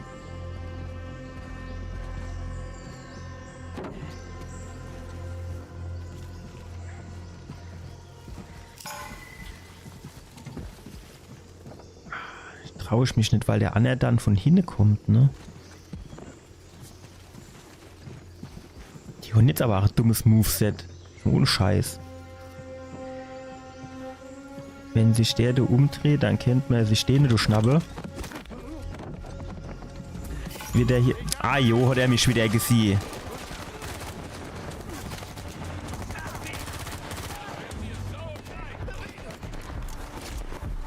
Wo kommt. Wo? Jetzt hat der Depp wieder da im Weg gestanden. Ich wollte mich schön hinrollen. Nee, bleibt der Mitte im Weg stehen. Ich muss da anderer Weg. Das da unten ist scheiße. Ich muss da mehr von oben kommen. Weil ich sehe da nicht, wo oben gerade einer rumläuft, drumherum. Also steht Zahn, den eine da am Fenster, den können wir uns snacken, dann müssen wir aber recht müssen wir irgendwie zuerst hoch. Irgendwie. Das geht nicht anders.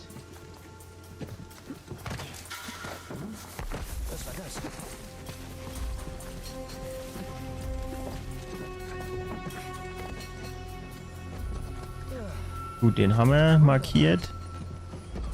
So, jetzt soll der Domo herkommen. Den schnappen wir. So. Wie machen wir das jetzt am geschicktesten? Während der da unten ist, könnte mir ja vielleicht nur hier lang gehen. Da sind wir erst einmal gedeckt. So, und dann können wir den da runterziehen, ne? Alter, komm! Ey, als der da runtergucke.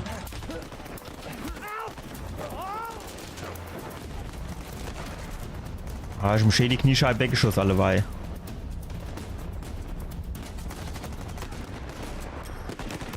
Ah, wieder vorbeigeschossen. Zappel doch nicht so rum. Bleib mal stehen, wenn ich mit dir sprechen will.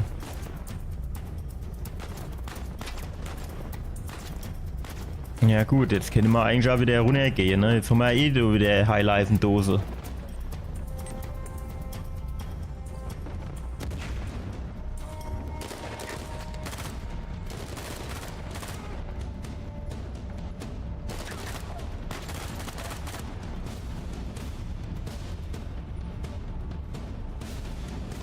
So, da unten war doch irgendwo... Habe ich gedacht, du...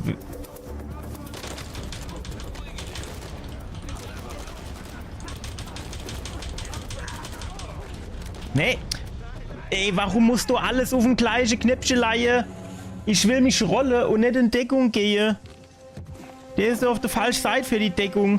Warum musst du das auf dem gleichen Knöpfchen leihen? Das ergibt überhaupt gar keinen Sinn. Alles immer die Konsolespieler, weil die nur 5 Knöpfchen zur Auswahl haben.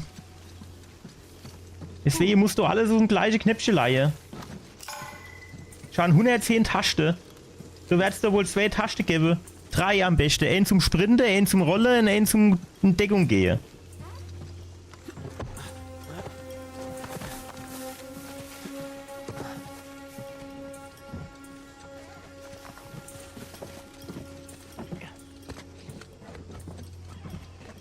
Ist ja sowas, dass er nicht sprinten kann. So rumhupse wie so Kletteraff, aber dann nicht sprinten kenne. Guck mal, den da hinten, den haben wir auch noch überhaupt nicht markiert. Das ist natürlich schon wieder ein bisschen schlecht jetzt, ne?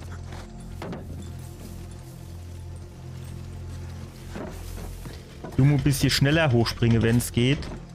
Dass, wenn der Kollege zurückkommt, dass wir den so direkt runterknuddeln können.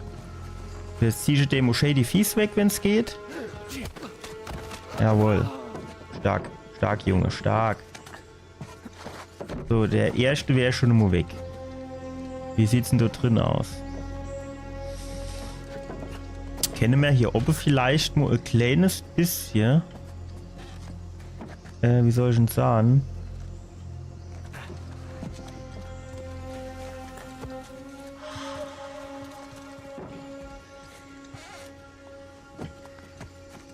Hier innen, wenn ich drin durchgehen. Ach, die Mittler, die ist halt auch nicht so geil, ne? Das ist auch sowas, dass ich zuerst mit dem Gewehr drauf zielen muss, bevor ich die markieren kann. Ne? Weil da muss ich ja aus der Deckung rausgehen.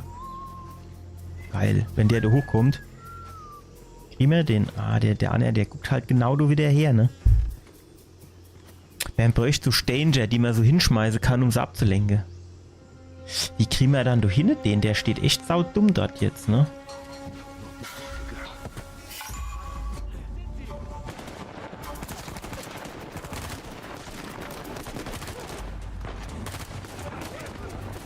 Und er sieht, wie geil ich eben auf den Kopf gezielt habe und er hat einfach neben dran geschossen. Kommt er jetzt mal aus der Deckung raus. Das geschrieben gerade recht. So davor, dass er da eben die ganze Zeit so dumm da angeguckt hat.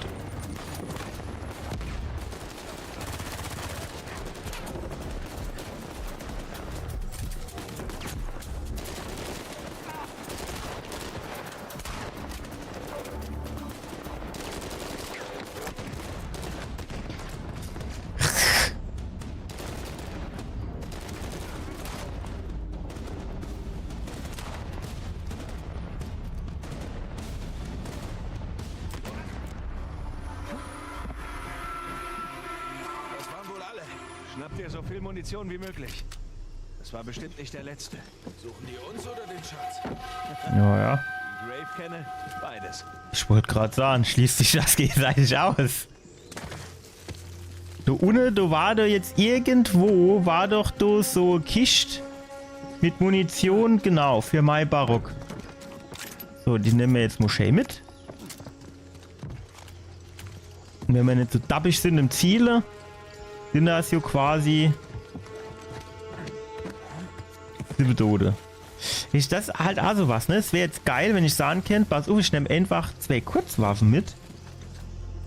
Statt eine Langwaffe und eine Kurzwaffe. Das wäre halt auch ganz geil. Da hätte ich doch schön mal Sniper, 9 mm und die Barock, um ein bisschen aufzuräumen, sozusagen. Wie sie mir direkt wieder einen Hinweis geben wollen, nur weil ich jetzt halt mal noch ein bisschen auf Erkundungstour bin. Nicht zu glauben, ne? Lass mich doch mal ein bisschen gucken da.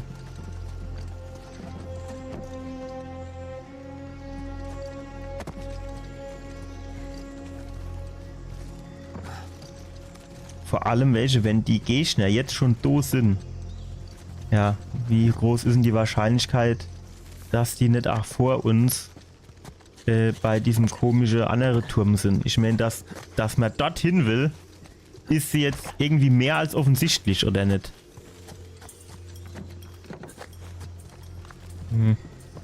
Geht's nur lang? Stark, Junge. So rüber kennt man gehen, ne? So war doch so hier so, wie sagt man? Oh, das war dumm. Naja, er wird's überleben. So war doch so Hage zum dran festdingen sie. Reicht das hier darüber, ne? Sieht eher so aus, als würde es nicht reichen, wenn ich ehrlich bin.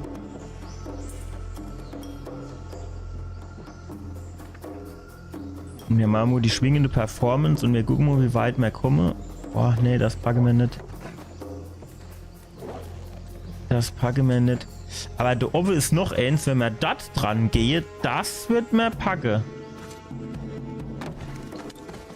Auf jeden Fall. Wo war denn das? War hier irgendwo, ne? Na. Ah, du ist es doch. Du auf der Ecke.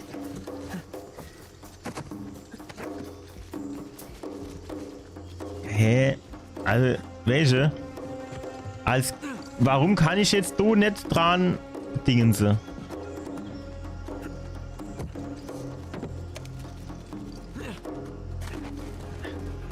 Das ist doch... Kannst du mal da hochgehen? Danke. Das ist doch jetzt wirklich offensichtlich, dass wir dort dran müssen. Kommen wir dann da oben jetzt drin? Ah jo, du tut er sich natürlich nicht dran festhalten, weil da 3 Kletterrange sind.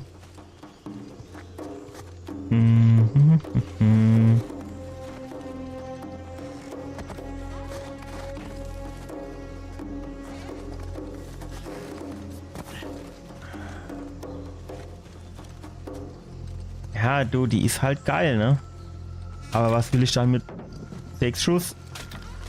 Dann muss man halt auch tatsächlich eine saure Apfel beißen und sagen, ja gut. Dann nehmen wir halt eine andere Waffe. Ich hätte halt auch gern... Also die Waffe würde ich hier nehmen, wenn er dann wenigstens wirklich durch Kimmo und Korn zielen wird. Also durchs Visier durch, statt immer nur so aus der, mehr oder weniger aus der Hüfte raus.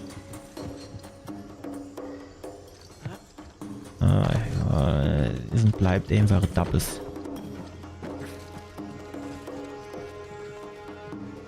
Ah, was haben wir dann da? Kommen wir der Sache doch schon deutlich näher. Was ist dann jetzt schon wieder? Mir hatte doch ewig geklärt, du sind keine andere mehr. Macht Schlogger. Das bisschen mache ich fertig.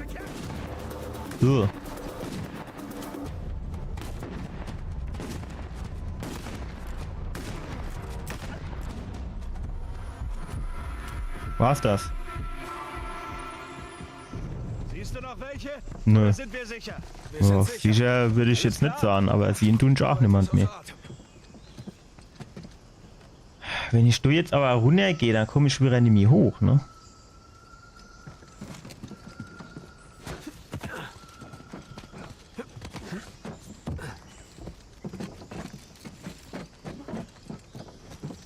Ja. Genau. Ah, oh ja gut, noch besser. Aua. Aua, aua. Ja. So. So haben wir doch Munition. Japan-Munition. Schön außen Bad Spencer. Wo? Was steht da? Nö, will ich nicht. Was liegt hier? Genau das wollen wir. So viel Munition haben wir da jetzt. 12 Schuss, also quasi 2 volle Magazin und noch 2 Stück. 2 pro Beschuss und noch 2 volle Magazine. So muss das sein. Ist jetzt halt ein bisschen schade. Okay, da kommen wir jetzt erstmal nicht weiter. Ist jetzt halt ein bisschen schade, dass wir hier nur noch 4 Schuss von. Aber, wenn man jetzt mal ganz ehrlich ist,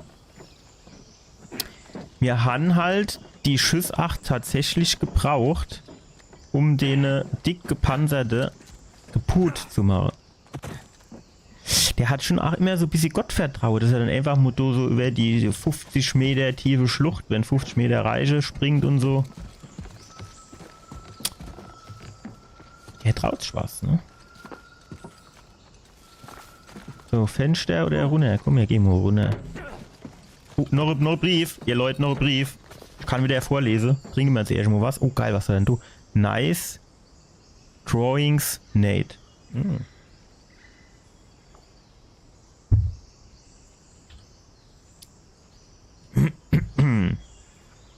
Franklin, vergib mir. Ich habe es gestern Abend in der Gegenwart unserer Familie nicht gewagt, dieses Thema anzusprechen. Ich wollte Ihnen keinen Kummer bereiten. Seit einigen Tagen habe ich meinen Cousin Jack nicht mehr gesehen und gehofft, du weißt vielleicht, wo er sich aufhält. Im Gefängnis habe ich bereits in den Einfriedungen und Zellen nachgeschaut. Wäre nicht das erste Mal, dass man ihn dort in Gewahrsam hätte. Fand aber nur die üblichen Trunkenbolde vor.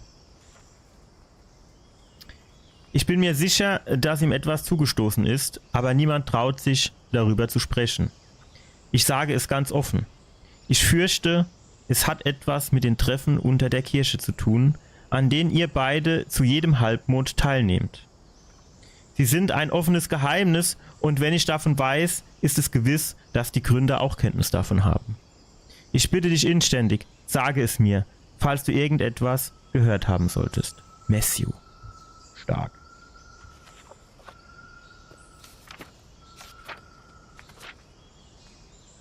Article 5.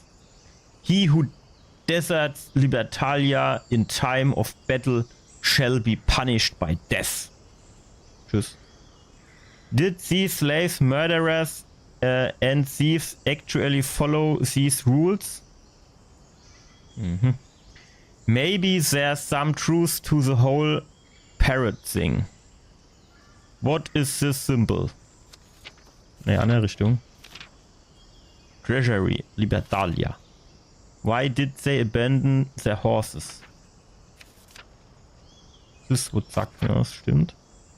3 crosses. Jesus, dismiss. Gestus. Also. Was heißt denn das?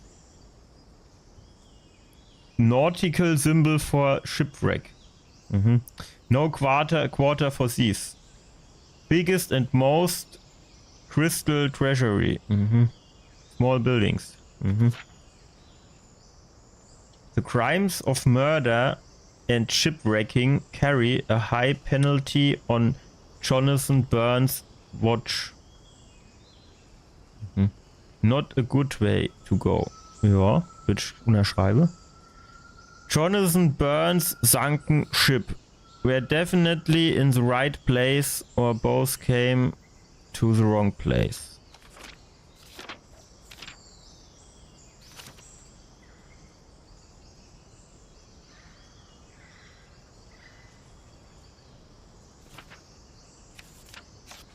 wir haben schon ein bisschen was hinter uns anweg, ne? Wenn man jetzt mal guckt, der hat das ja alles schön festgehalten. Was war denn das hier noch, Mo? Ach, das war in der Höhle, ne?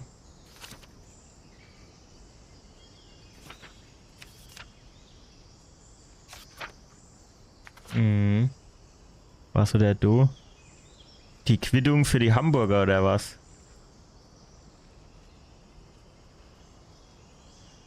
Real beef my ass, ja. Fast Burger has a Waranga bowl in Madagascar. Sally got a shredded beef on rice. Call Elena, calling card pin. 12 Münz, 9 Münz. Mhm. Worthless coin.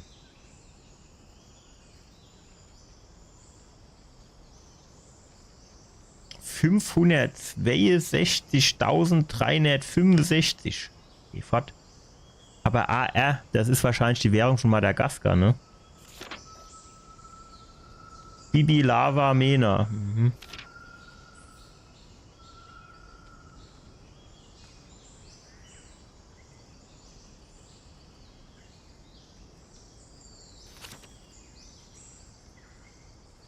Das war in Schottland.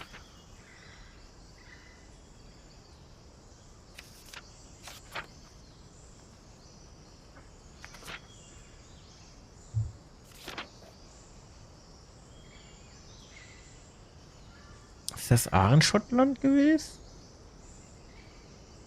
Wahrscheinlich, ne?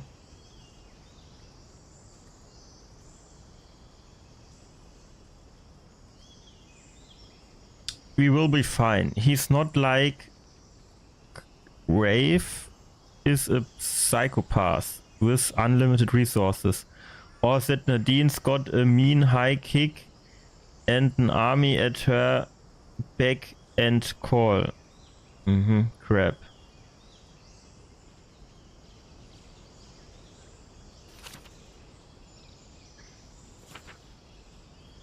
Flugticket, New York. Und was ist die Destination? Das sieht man jetzt nicht, ne? Ach, guck mal, das kann ich sogar auf Deutsch mir anzeigen lassen. Okay. Ah, das war's.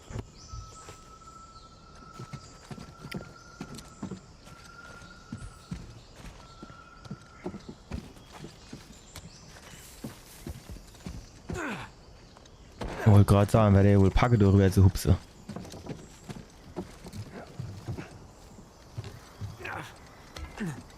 Das hätte ich jetzt mit Sicherheit gemacht, mich do dran zu springen, ja, also und dann zu schwingen und zu machen. Das wäre unter Garantie, hätte er den Abgang gemacht, aber unter Garantie. Ach, es reicht jetzt noch immer, hopp jetzt. Wo dann? Sehen sie nicht.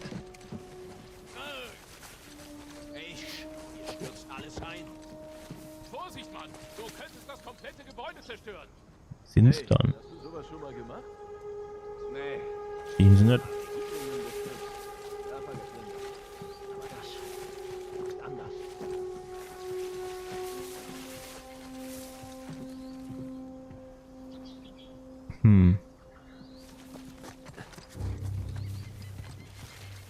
Ei, wo sind sie dann?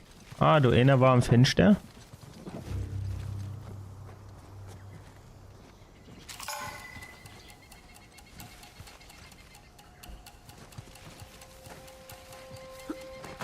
Ach, du springt der wieder nicht dran, ey. Aber wo er dran springt. Wow.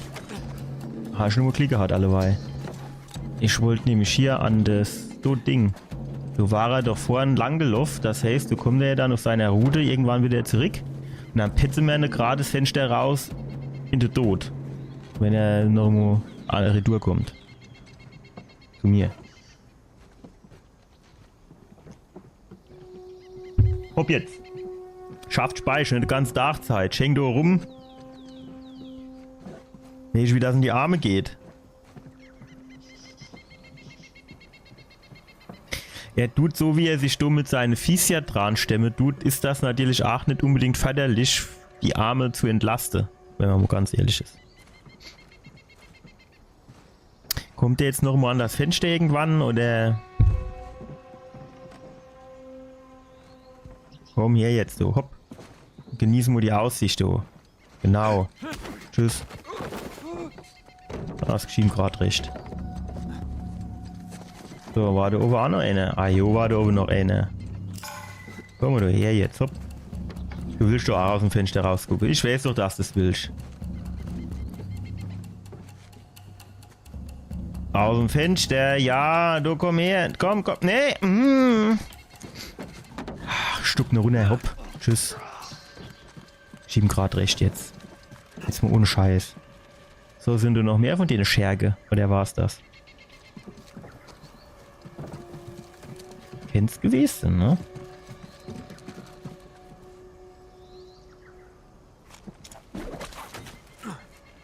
Du.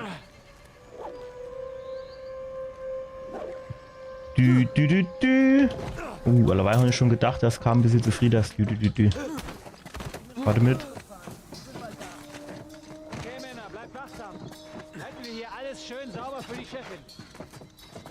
Da hat er wer gesprochen. Wo haben wir den?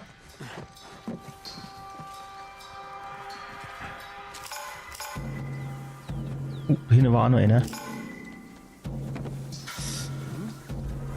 Ey, ich bin hier in der Pampa drin. Weh, du siehst mich. Ich sah's dir. Das lasse ich nicht zu.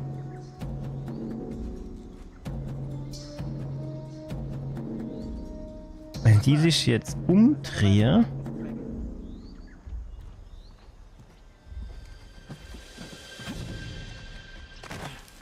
Dann können wir dort dran springen. Ist nur die Frage... Oh, warte, stopp. Der andere kommt da vorne lang. Nee, doch nicht. Tschüss.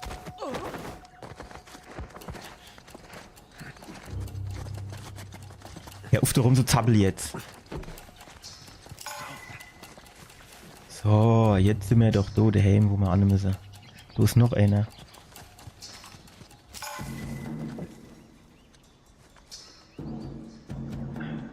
Wo bleibt denn der Anne? Der ist doch da die ganze Zeit rumgelaufen. Wie sind der jetzt? Kommt der jetzt nicht mit vor? Doch, jetzt kommt der was, ne? Ja, ich weiß halt jetzt nicht, was der für ein Weg hat. Aber der kommt doch jetzt nicht durch, ne? Oh, doch, der kommt durch, ne? Tatsache. Und warte mal, bis er zu mir kommt. Zu seinem Richter und Henker.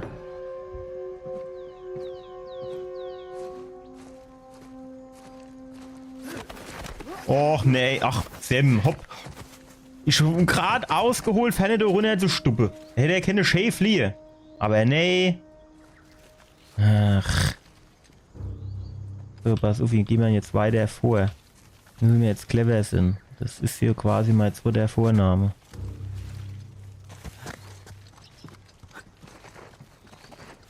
Gehen wir mal da rum. Da kommt der ja bestimmt immer früher oder später an die Kante. So. So wäre der Kollege nämlich auch weg. Jetzt gehen wir da nuff.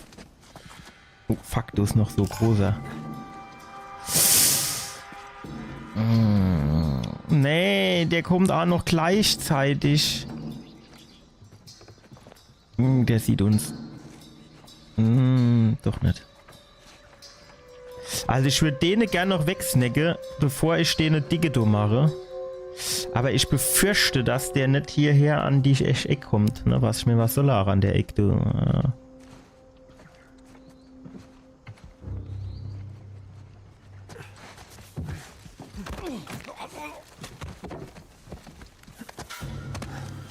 Nee.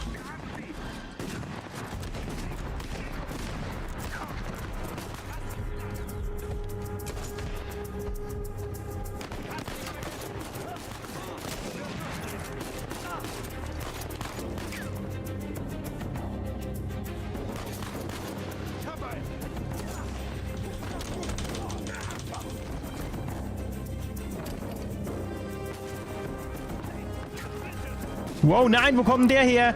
Ah, Mann, ey. Warn mich doch mal vor. Dass so ein Dicker mit Panzerung kommt und keine Ahnung. Ach. Ich kann schon nix hazen, jetzt mal ohne Scheiß.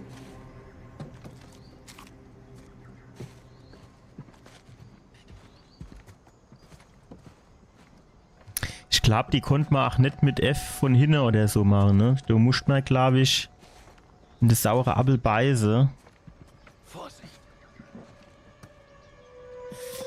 Also das Ding ist folgendes.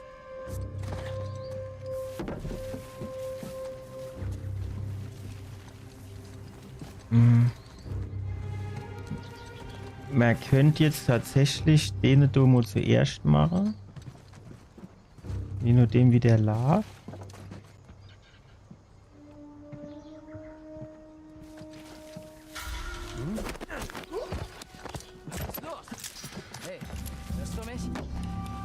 Stark. Das war eigentlich eine gute Aktion von dem. Das war eigentlich eine richtig geile Aktion von dem, wenn man jetzt mal ganz ehrlich ist. So hat er sich mal richtig selbst übertroffen. Gut, ich hätte auch geguckt, wenn der unten zusammenbricht. Oder ist er von der mitgestochen war oder so.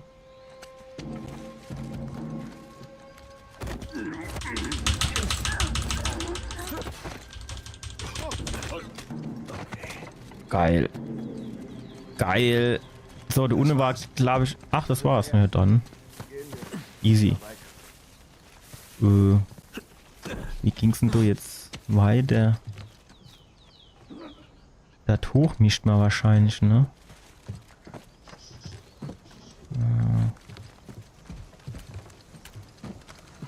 Was noch? 7 Schuss? Geil. Meines Erachtens... Nein!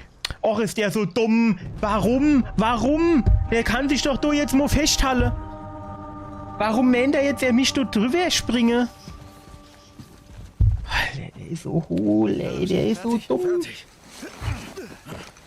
Kein Wunder, dass die Helena gesagt hat, der ist Arsch. Na gut.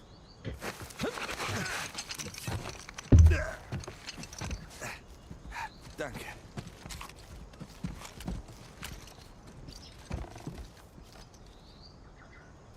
Warum guckt denn der da in die Luft? Ist doch gar nichts. Vorsicht, da geht's tief runter. Ja, das habe ich eben schon festgestellt, wenn ich ehrlich bin.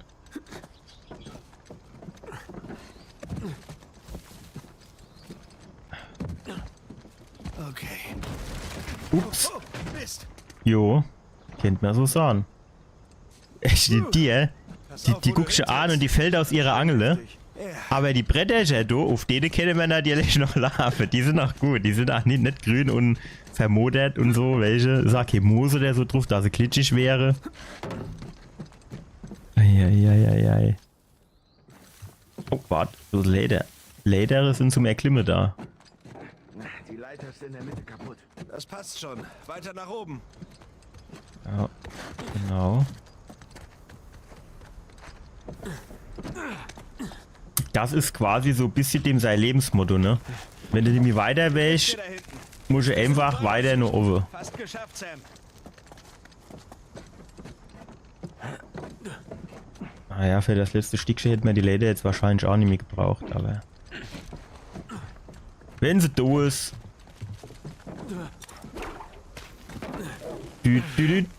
Oh, an die Kante soll man, hä? Zack. Hängen wir da. Geil. Eigentlich ist es nicht so schwer. Was haben die dann bei ihrem Anstürmen für Probleme so damit gehabt? Den Weg hätte bestimmt keiner verteidigt und beobachtet. Das wäre eigentlich jetzt noch mal Zeit für ein neues Kapitel, ne? Okay, was jetzt? Mach einfach, was ich tue, okay? Und wenn ich in den Tod falle, fällst du gefälligst auch in den Tod. Oh, packe mir das. Das sieht aber weit weg aus, wenn ich ehrlich bin.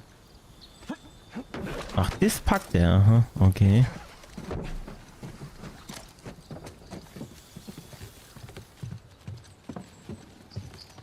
Sie mehr im Herrenhaus. Ja, jetzt geht's nämlich weiter. Scheiße war's. machen wir jetzt so? Kann man ja vielleicht so irgendwie bis hier außen rumgehen? Ah, jo, Tatsache, ne? Jo, die Stange hält bestimmt. Die ist 300 Jahre alt. Warum soll die jetzt ausgerechnet runterfallen, wenn du 80 Kilo dran schwinge? So in der Art. Wow. So haben wir nicht gewettet. Wäre wieder dreckig wie Sau. Die Mieten sind hier bestimmt nicht günstig. Aber kein Wohnhaus. Was denkst du? Irgendein Verwaltungsgebäude?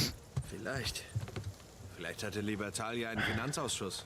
Ja, vielleicht haben sie Steuern gezahlt. Wer weiß? Guck mal. Wenn du jetzt mal guckst, ne? Alles runtergekommen, zusammengefallen, Dach ingekracht. Aber die war's du, ne? Die hat nichts abgedreht. Und überhaupt, das Dach, das du zusammengestürzt ist, wo ist dann du eigentlich? Also du müsstest doch dann die ganze Balke und Ziegel rumleihen, oder nicht?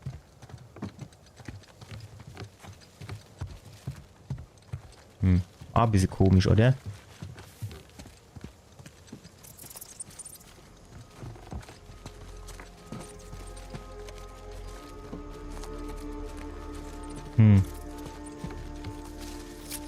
So kennt man jetzt drunter durch.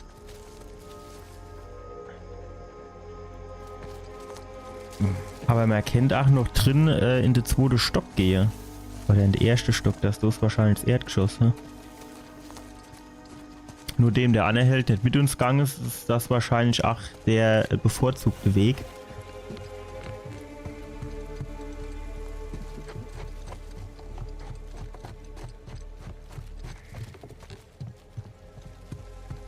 Vielleicht ist es aber auch ein Sackgass. So sieht's fast aus, ne? Nicht du leihe so ein paar Bretter vom Dach.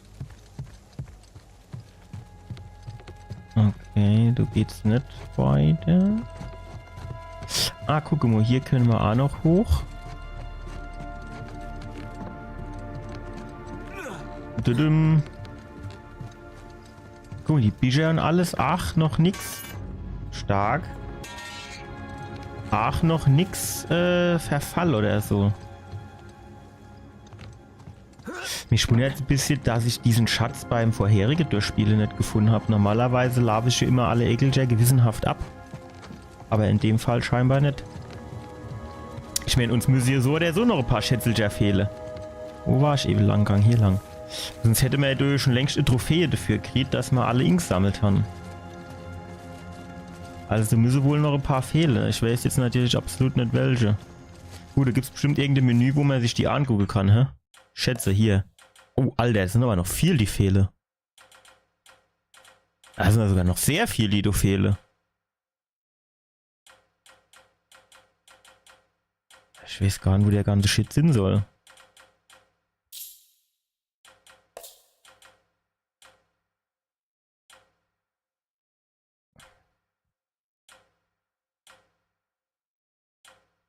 Über 80 Kilometer ist nicht verkehrt. Ja, wir haben jetzt eigentlich nur ein bisschen mehr als die Hälfte von der Schätze. Ich weiß gar nicht, wo die noch versteckt sind sollen. Und Tagebucheinträge haben wir auch noch nicht alle.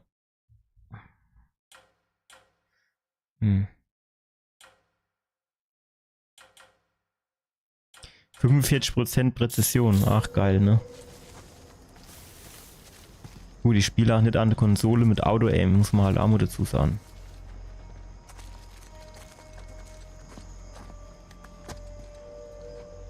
So, war wohl Grieche am Start, hä?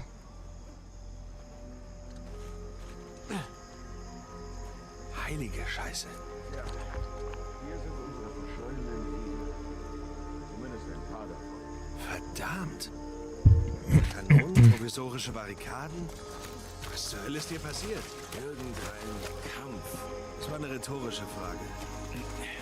Die Frage ist, wer bekämpft wen? Und warum?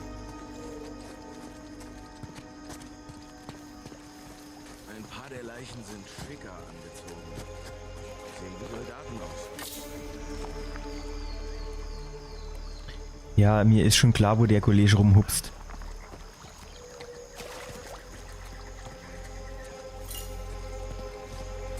Also hier hieß es die Siedler gegen die Soldaten. Wenn das da oben das Schatzhaus ist. Hat anscheinend jemand versucht, Geld abzuheben. Ja, und hoffentlich hat es nicht geklappt. Vielleicht wollten sie auch Geld inbezahlen. Und zwar voll und deswegen haben sie gesagt, gibt nichts. Und dann haben sie gesagt, ah jo, gibt das was? Wir sind nur hergekommen, um unser Geld sicher zu verwahren. Und dann haben sie angegriffen und wollten das Geld auf die Bank bringen. Oh. Alter, komm, das hätte ich doch gefunden. Das gibt's ja gar nicht.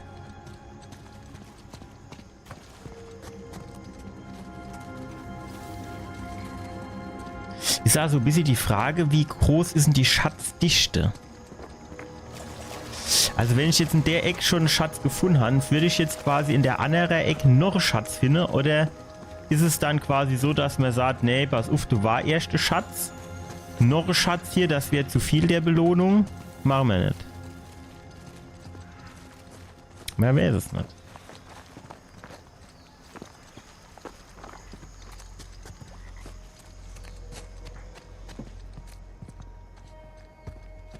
Gut, wenn natürlich die ganze Siedler angegriffen haben und dabei draufgegangen sind und dort drin auch alle dabei draufgegangen sind, dann waren natürlich viele Pferde tatsächlich Essig. Guck mal, hier auf dem Boden ist auch wieder dieses Piratezeichen-Symbol. Aha, aha, aha. Mann, das ist beeindruckend. Ah, jo. Noch untertrieben. Wie haben die das damals gebaut, ne? Ohne Maschine und vor allem hier in dem Hang drin sozusagen.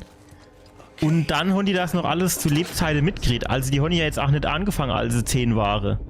Und die Lebenserwartung war damals jetzt auch noch nicht 80 Jahre. Ja.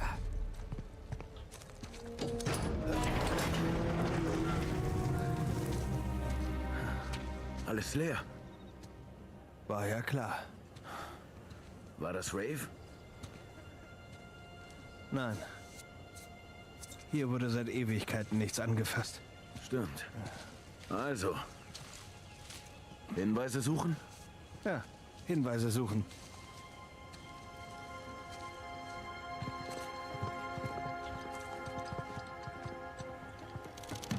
Nichts. Nix, gar nix. Das hat früher Lehrerin von mir immer gesagt. Wenn man irgendwas von der wollt. So, ei, do, man kennt doch, aber ei, komm, Frau Hahn. Die Klassearbeit, die schreiben wir aber jetzt nicht. Nix, gar nix.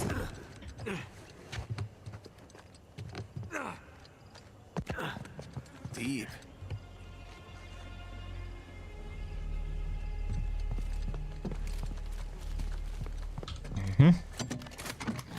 In der Truhe sind keine 400 Millionen drin, die dich sagen. Leer. Wo ist das ganze Zeug hin?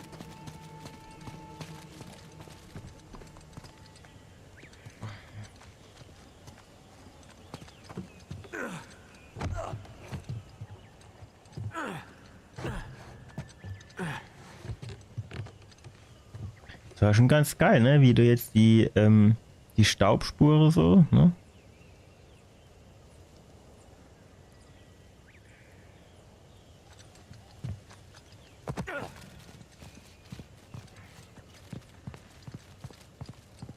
Natürlich nur bedingt realistisch, weil du wird viel mehr Staub verwischt werden und so, aber Schicke Klamotten. In deiner Uniform. Du warst eine Wache, oder? Gute der will ja Arbeit. schon alleine drauf kommen.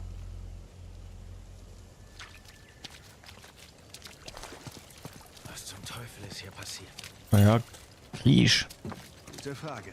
Was, wenn nichts von dem Schatz übrig ist? Revolution. Sie haben alles für Marmorböden ausgegeben. Die Siedler finden raus, dass ihr Geld weg ist. Sind sauer. Ja, vielleicht. Gut. Auf der anderen Seite, Noch ein Dieb. Was ist hier passiert? auf der anderen Seite, also das war quasi der erste Scam. Also der erste weiß ich nicht, aber welche? So wie wir so dieser Enkelkind-Trick, ne? Die rufen an, du, was ist denn da? Sie müssen uns mal 100 Euro, ne? So, 1000 Euro, wie auch immer. Und dann, jo, du ist es.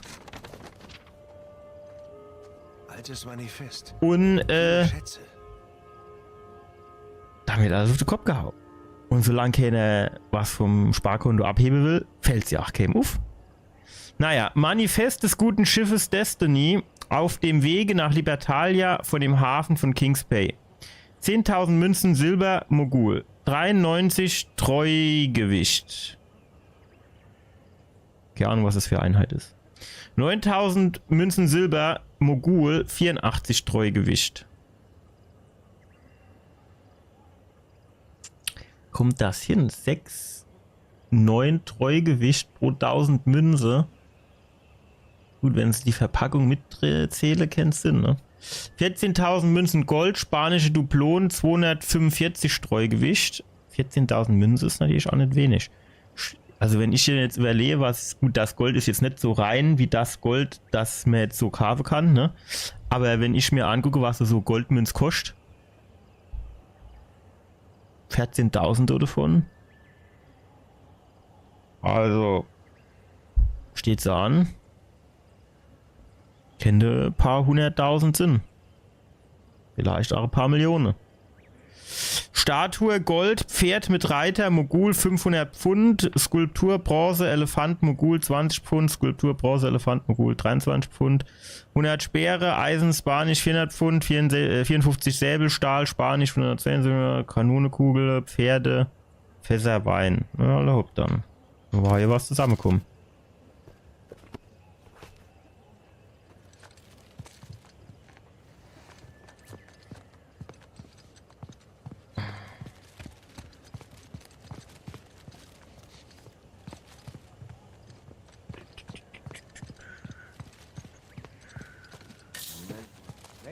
Hier drüben. Ja, zeigen wir her. Ah, stopp. So sind bestimmt die 400 Millionen drin. Ich habe was gefunden. Aha. Zeigen wir her. Unglaublich, dass der Brief noch intakt ist. Abschnitt G, Regal B. Inhalt wie beschrieben von R. Taylor. Bild, Juwelenbesitz der Dolch. Gründer Al-Basra behauptet, dass dieser juwelenbesetzte Dolch Großmogul Aurangzeb persönlich gehörte. Falls das wahr ist, ist er unermesslich wertvoll. Bild, Perlenelefant. Ein grandioses kleines Exemplar, bemalt in sattem Indigo mit einem Sattel aus Perlen. Ich bin versucht, es selbst einzustecken. Bild, Jadevase. Die Details auf dieser skulptierten Vase sind von allerfeinster Qualität. Die Mogule hatten ein Talent für die Jadebearbeitung. Gründer Al-Basra sagte mir, dass das Reich über ganze Werkstätten verfügt, die sich der Herstellung solcher Gegenstände widmen. Ja, hopp dann. Wenn ich in so ein Buch so viel Zettelchen lädt, wird das gar nicht mehr so schön flach zugehe, wie das der immer macht. Ach, hier 400 Millionen drin, scheiße. Captain Avery. Aber nur noch, Auch schon mal besser aus. nur noch der Kopf von ihm, ne? Muss man halt Amos sagen. Nate, sieh dir das an. Ja, ich bin doch schon durch hier, der rum und jammere. Was los? Was hast du da? Libertalia-Geld. Da ist Averys Siegel drauf. Er hat das Gold geschmolzen und eigenes Geld geprägt. Das heißt also, all die Manifeste in den Regalen, der Schatz war hier. Ja. Stellt sich nur die Frage, wo ist er jetzt? Okay, wir wissen, dass draußen gekämpft wurde. Ja, und dann drin. Glaubst du, die Siedler haben ihn gestohlen? Der ist weggebrungen war. Ein Stück Heimgang. Nein.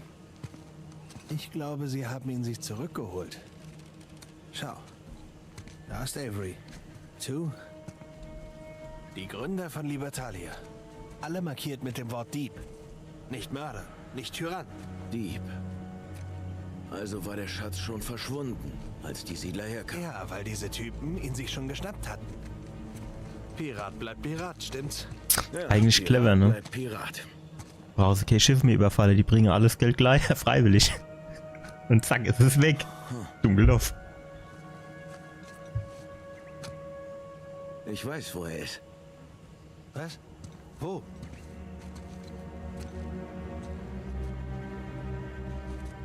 Das ist eine Karte. Ja, da oben.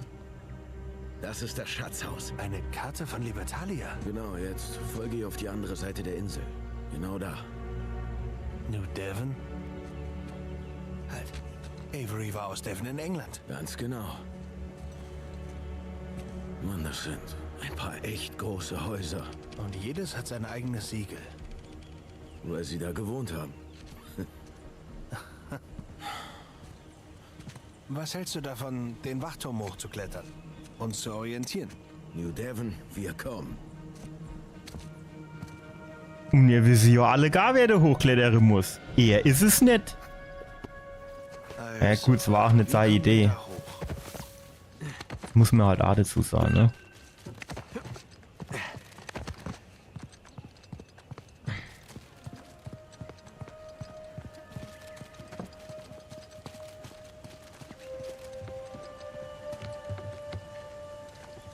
Ach, guck mal, jetzt ist das so schnell wie der Zugstaub, Evert. Idee. Hilfst du mir? Okay. Wo macht der denn rum, der Kollege?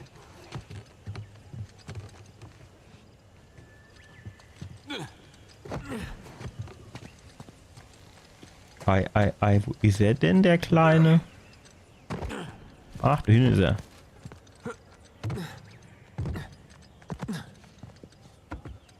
Okay, bereit?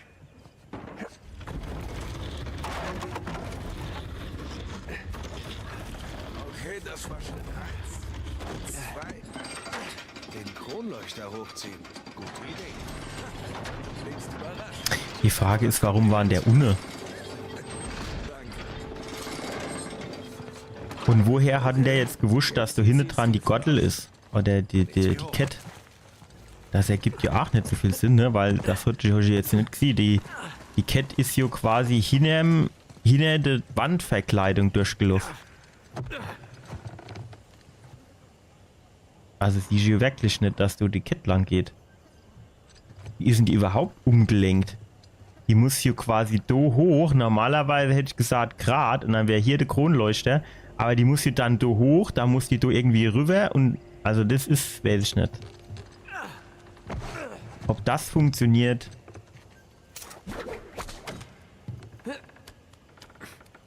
Melner, der ist clever genug, um sich an diesem anderen Teil hier festzuhalten.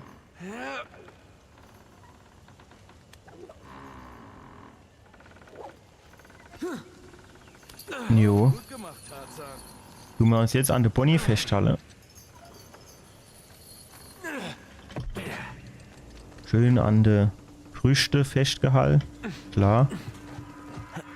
Also wo sie theoretisch wäre. Baldridge. Was? Du trittst auf Baldridge. Oh, tue ich das? Jetzt nimm ihn. Wenn wir da runter springen, dann kommen wir nicht nuff, oder? Warte mal da hin.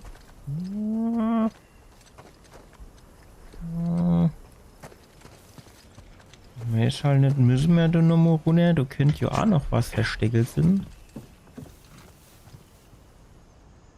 Aber ich sehe hier jetzt erst wo nichts blitzen, ne?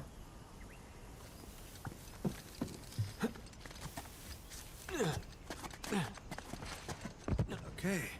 Mal hoch. Nee. Die Treppen unbeschädigt sind. Hey. Beschrei es nicht. Also wir gehen darauf, weil ohne geht's nicht mehr. Was guckt der sich dann jetzt den Tisch an?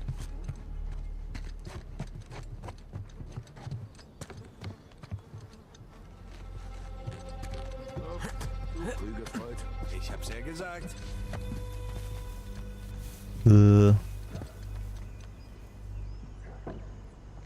Ja, interessant. Nathan, siehst du diesen Turm? Klar.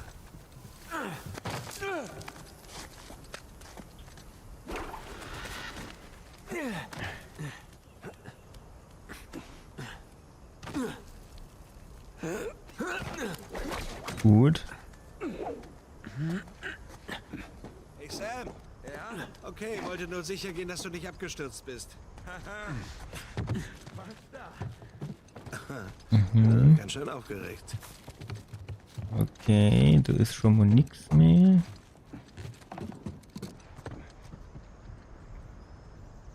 Guck ich in die falsche Richtung? Willst du mich da hoch? Klaro. Oh, guck dann. Noch eins her, wir sind noch nicht hoch genug. Da kann man noch nicht so viel erkennen, ne?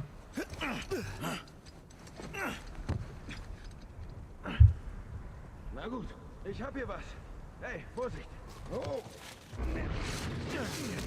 Wenn ich jetzt mal ganz ehrlich bin, wüsste ich nicht, ob ich diese Scheißkiste hier tatsächlich so da runtergeschmissen hätte. Da hätte ich viel zu viel Schiss gehabt, dass der Boden durchbricht. Aber dass die sich über so Sachen hier Gedanken machen, haben wir jetzt hier schon öfters festgestellt. Was für ein Ausblick, hä? Da ist es. Auf der anderen Flussseite. Was hältst du davon, die Reichen zu beklauen?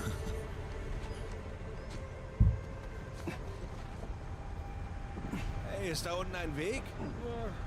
Sozusagen. Los. Was glaubst du, wie lange brauchen wir, bis Ja, jetzt sehen schon wieder richtig viel, ne? Ein paar Stunden. Kommt drauf an, wen oder was wir unterwegs treffen. Ich würde schon gern was sehen, wo ich hinkletterin. Also nur so ein klein bisschen, ne? Müsst ihr nicht viel sein, nur so grob wenigstens.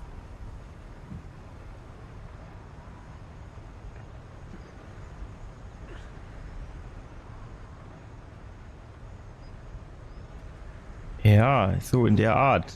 Wenigstens. Kann nicht mehr du uns. Wow, stark.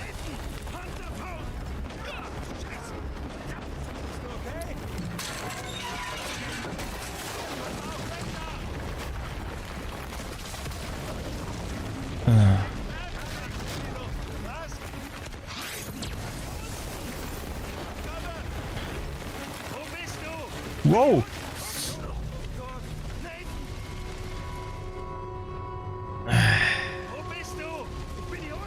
Wo ist denn da unten?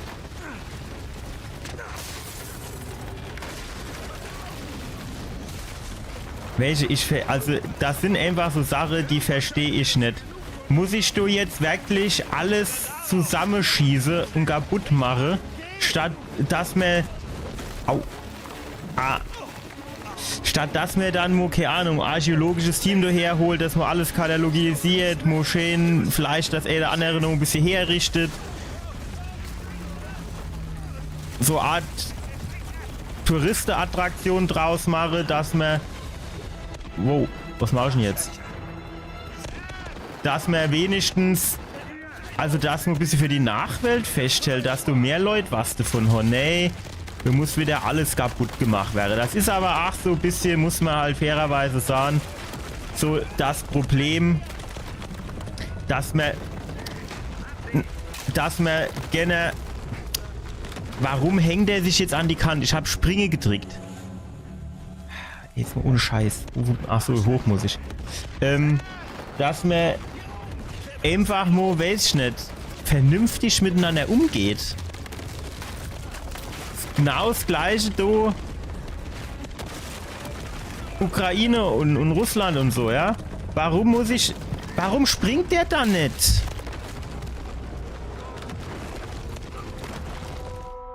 Warum hängt der sich dann immer an die Rotzkant dran? Der ist schon so viel weiter gesprungen als die 1,5 Meter da.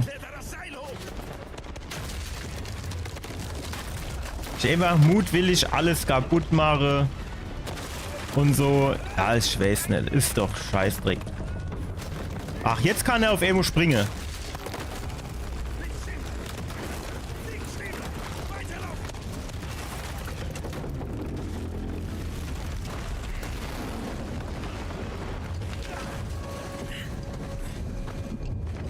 Ja, du und ich nicht so viel abkloppe, du geht's gleich weiter.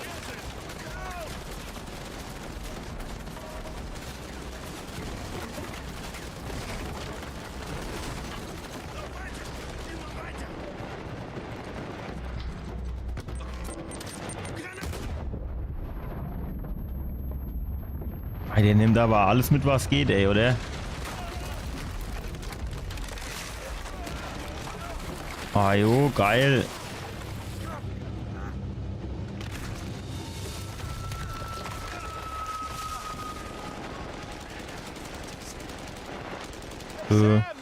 Wie geht's denn weiter? Halt dich doch mal fest! Okay, auf ein neues. Gut, aber ich kann jetzt mal Ruhe, ne? Ich kann in Ruhe klettern, der andere muss Kugeln ausweichen. Also könnte man sich jetzt drüber streiten, was das schlimmere Schicksal ist. Die Chance hier gerade eigentlich relativ idyllisch, muss man sagen. Ach jo, ich muss mir wieder in die Fresse hauen. Aua. Warum ist denn die eigentlich so assi? Der hat doch überhaupt nichts gemacht. Hey Nadine, schön Sie wiederzusehen. Au, okay, Mango, Mango. Was soll denn das heißen? Au, das ist mein Safe Word. Sind Sie immer so ein Klugscheißer? Wenn ich in Form bin? Ja. Sie und Ihr Bruder haben sich als die besseren Schatzjäger auf dieser Insel erwiesen. Schade, dass wir Gegner sind. Sie, das... Müssen wir ja gar nicht sind. Genau. Drake trauen. Den Fehler mache ich nicht nochmal. Hey, lassen Sie uns zurück. Aua.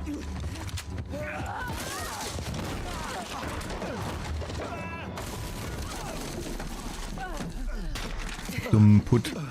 Dumm Lauf jetzt, ne? Härter als erwartet. Ich finde selbst hinaus. Glauben Sie ehrlich, dass ich Sie nach all dem einfach davonziehen lasse? Ey, warum da nicht? Das wäre das Klügste. Ach komm, Ihnen Sie beide Nadine, der Arsch echt jetzt? versohlt. Wir wissen, dass Sie knallhart sind, aber wir sind zu zweit. Tja, meine Männer sind längst unterwegs. Ich muss ihnen nur Zeit verschaffen. Sofern ich das hier nicht selbst beende. Gott verdammt.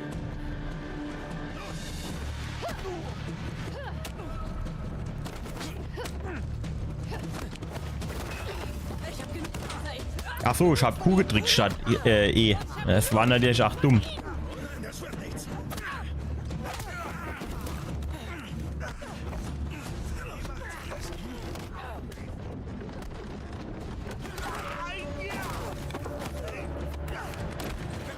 Vielleicht einfach darum.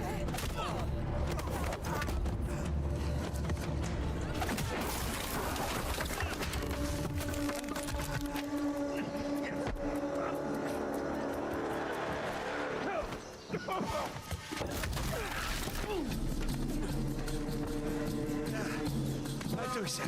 Ich komme. So, wie kommst du jetzt hoch? Gar nicht. Wie kommst du runter?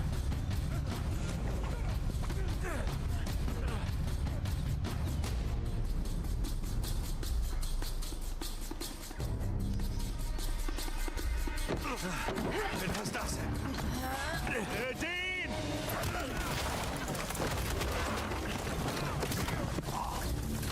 Gut, wenigstens ist es ein Fels. Du gehst mal davon aus, dass der relativ sicher ist. Aua. Sie sind schnell. Aber nicht so schnell. Hey, vergiss sie. Komm, wir müssen hier weg, bevor sie... Scheiße. Wow, wow, wow, wow. Jeder von uns beruhigt sich wieder. Na, das ist ja interessant. Nate? Samuel? Weg mit den Waffen! Ihr alle! Nein. Rafe, der Typ meint's ernst. Oh, mach dir keine Sorgen, Nadine. Die zwei töten niemanden kaltblütig. Das ist nicht ihr Stil. Willst du ihr Leben darauf verwetten? Na dann nur zu. Schieß doch. Sam, Wenn ich sterbe, sterbt ihr auch. Von mir aus? Keinen Schritt weiter! Meinst du? So? Sam, nimm die Waffe runter. Ich hab dich gewarnt. Tu es! Schon gut. Feuer einstellen, nicht schießen! Leg sie hin! Schon gut. Okay. Jetzt sind schon wieder mal ganze geile Waffe weg. Keine Sorge, Nadine. Das ist nicht ihr Stil. Was soll ich sagen? Ich dachte nicht, dass er es tut.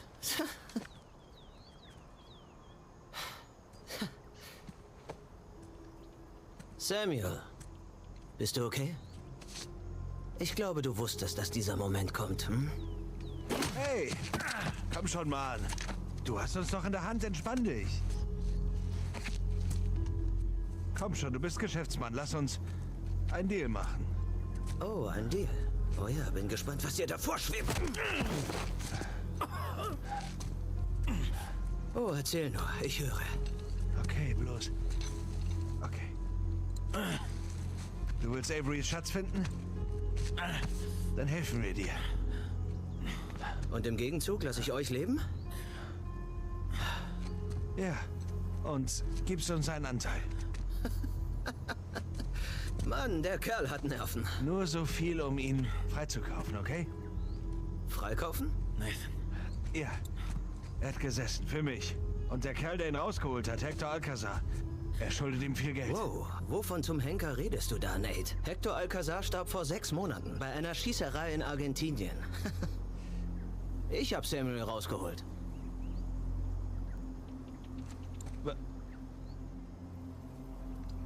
Oh. Wow. Was hat er dir erzählt?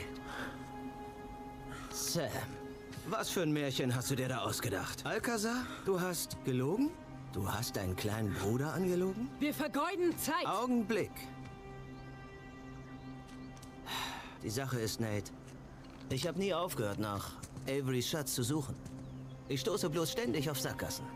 Tja, und dann höre ich, dass unser guter alter Samuel Drake ein Experte für Avery am Leben und guter Dinge ist. Es gab keinen Ausbruch. Ich habe den Gefängnisdirektor bestochen und dein Bruder ist einfach durchs Haupttor marschiert. Er hat die letzten 2 Jahre nach dem zweiten Dismas-Kreuz gesucht. Und weißt du was? Wir haben es zusammengetan. Nein. Oh doch. Das ist Blödsinn. Oh, Sam? Magst du es widerlegen? Nate. Oh, Sam. Oh, Himmel, nein, nein. Also, Averys Schatz gehörte uns. Gehörte immer Ich uns. habe mein Leben für dich aufgegeben.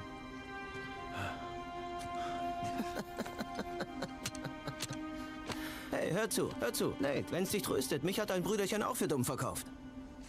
Hat sich aus dem Staub gemacht und dich und den alten Mann mit ins Boot geholt. Und ich will nicht lügen, Sam, das hat mich wirklich angekotzt. Aber, weißt du, das liegt hinter uns. Du verdienst ihn nicht. Und du schon? Wir sind doch alle nur Diebe, die herumstöbern, wo wir es nicht dürften. Rafe, Was? so oder so beende es. Oder ich tu's. Ihr habt die Lady gehört. Wenn dir ein Hinweis entgeht, kannst du dem Schatz Lebewohl sagen. Du hast selbst gesagt, du stößt nur auf Sackgassen. Sieh es doch ein, Rafe, du brauchst uns.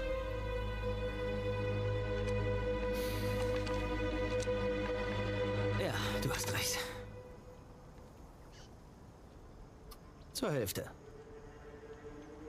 Ich brauche nur Sam. Warte, du machst einen Fehler. Du hast... Oh. Oder sich der Kopf wurde ein bisschen angeblutzt, ne?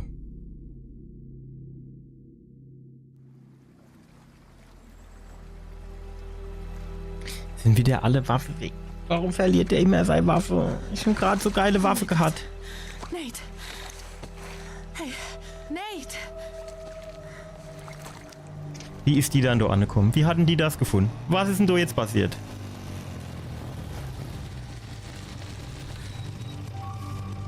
Tja, da ist es. Wer zum Teufel wohnt denn hier? Ich habe keine Ahnung. Aber es ist die richtige Adresse. Ich habe mich hier in den letzten Tagen etwas umgesehen. Ist keiner zu Hause.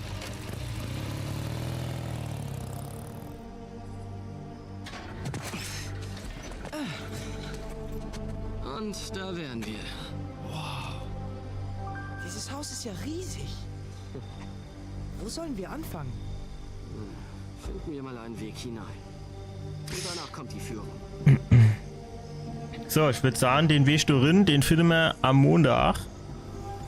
Meinst du, hier gibt es eine Alarmanlage? Suchen wir einen Weg nach Bin mir nicht hundertprozentig sicher, ob ich es am Montag packe, weil da ist abends noch so Veranstaltung, wo ich vielleicht hingehe. Könnte auch sein, dass je nachdem vielleicht du nicht dann noch streame oder vielleicht, weiß ich nicht, am Dienstag, mal gucken. Also ich weiß nicht hundertprozentig, ob ich es packe, aber wir planen jetzt erstmal den Montag in. Und dann würde ich sagen, wünsche ich euch noch einen schönen Abend, erholsamer Sonntag.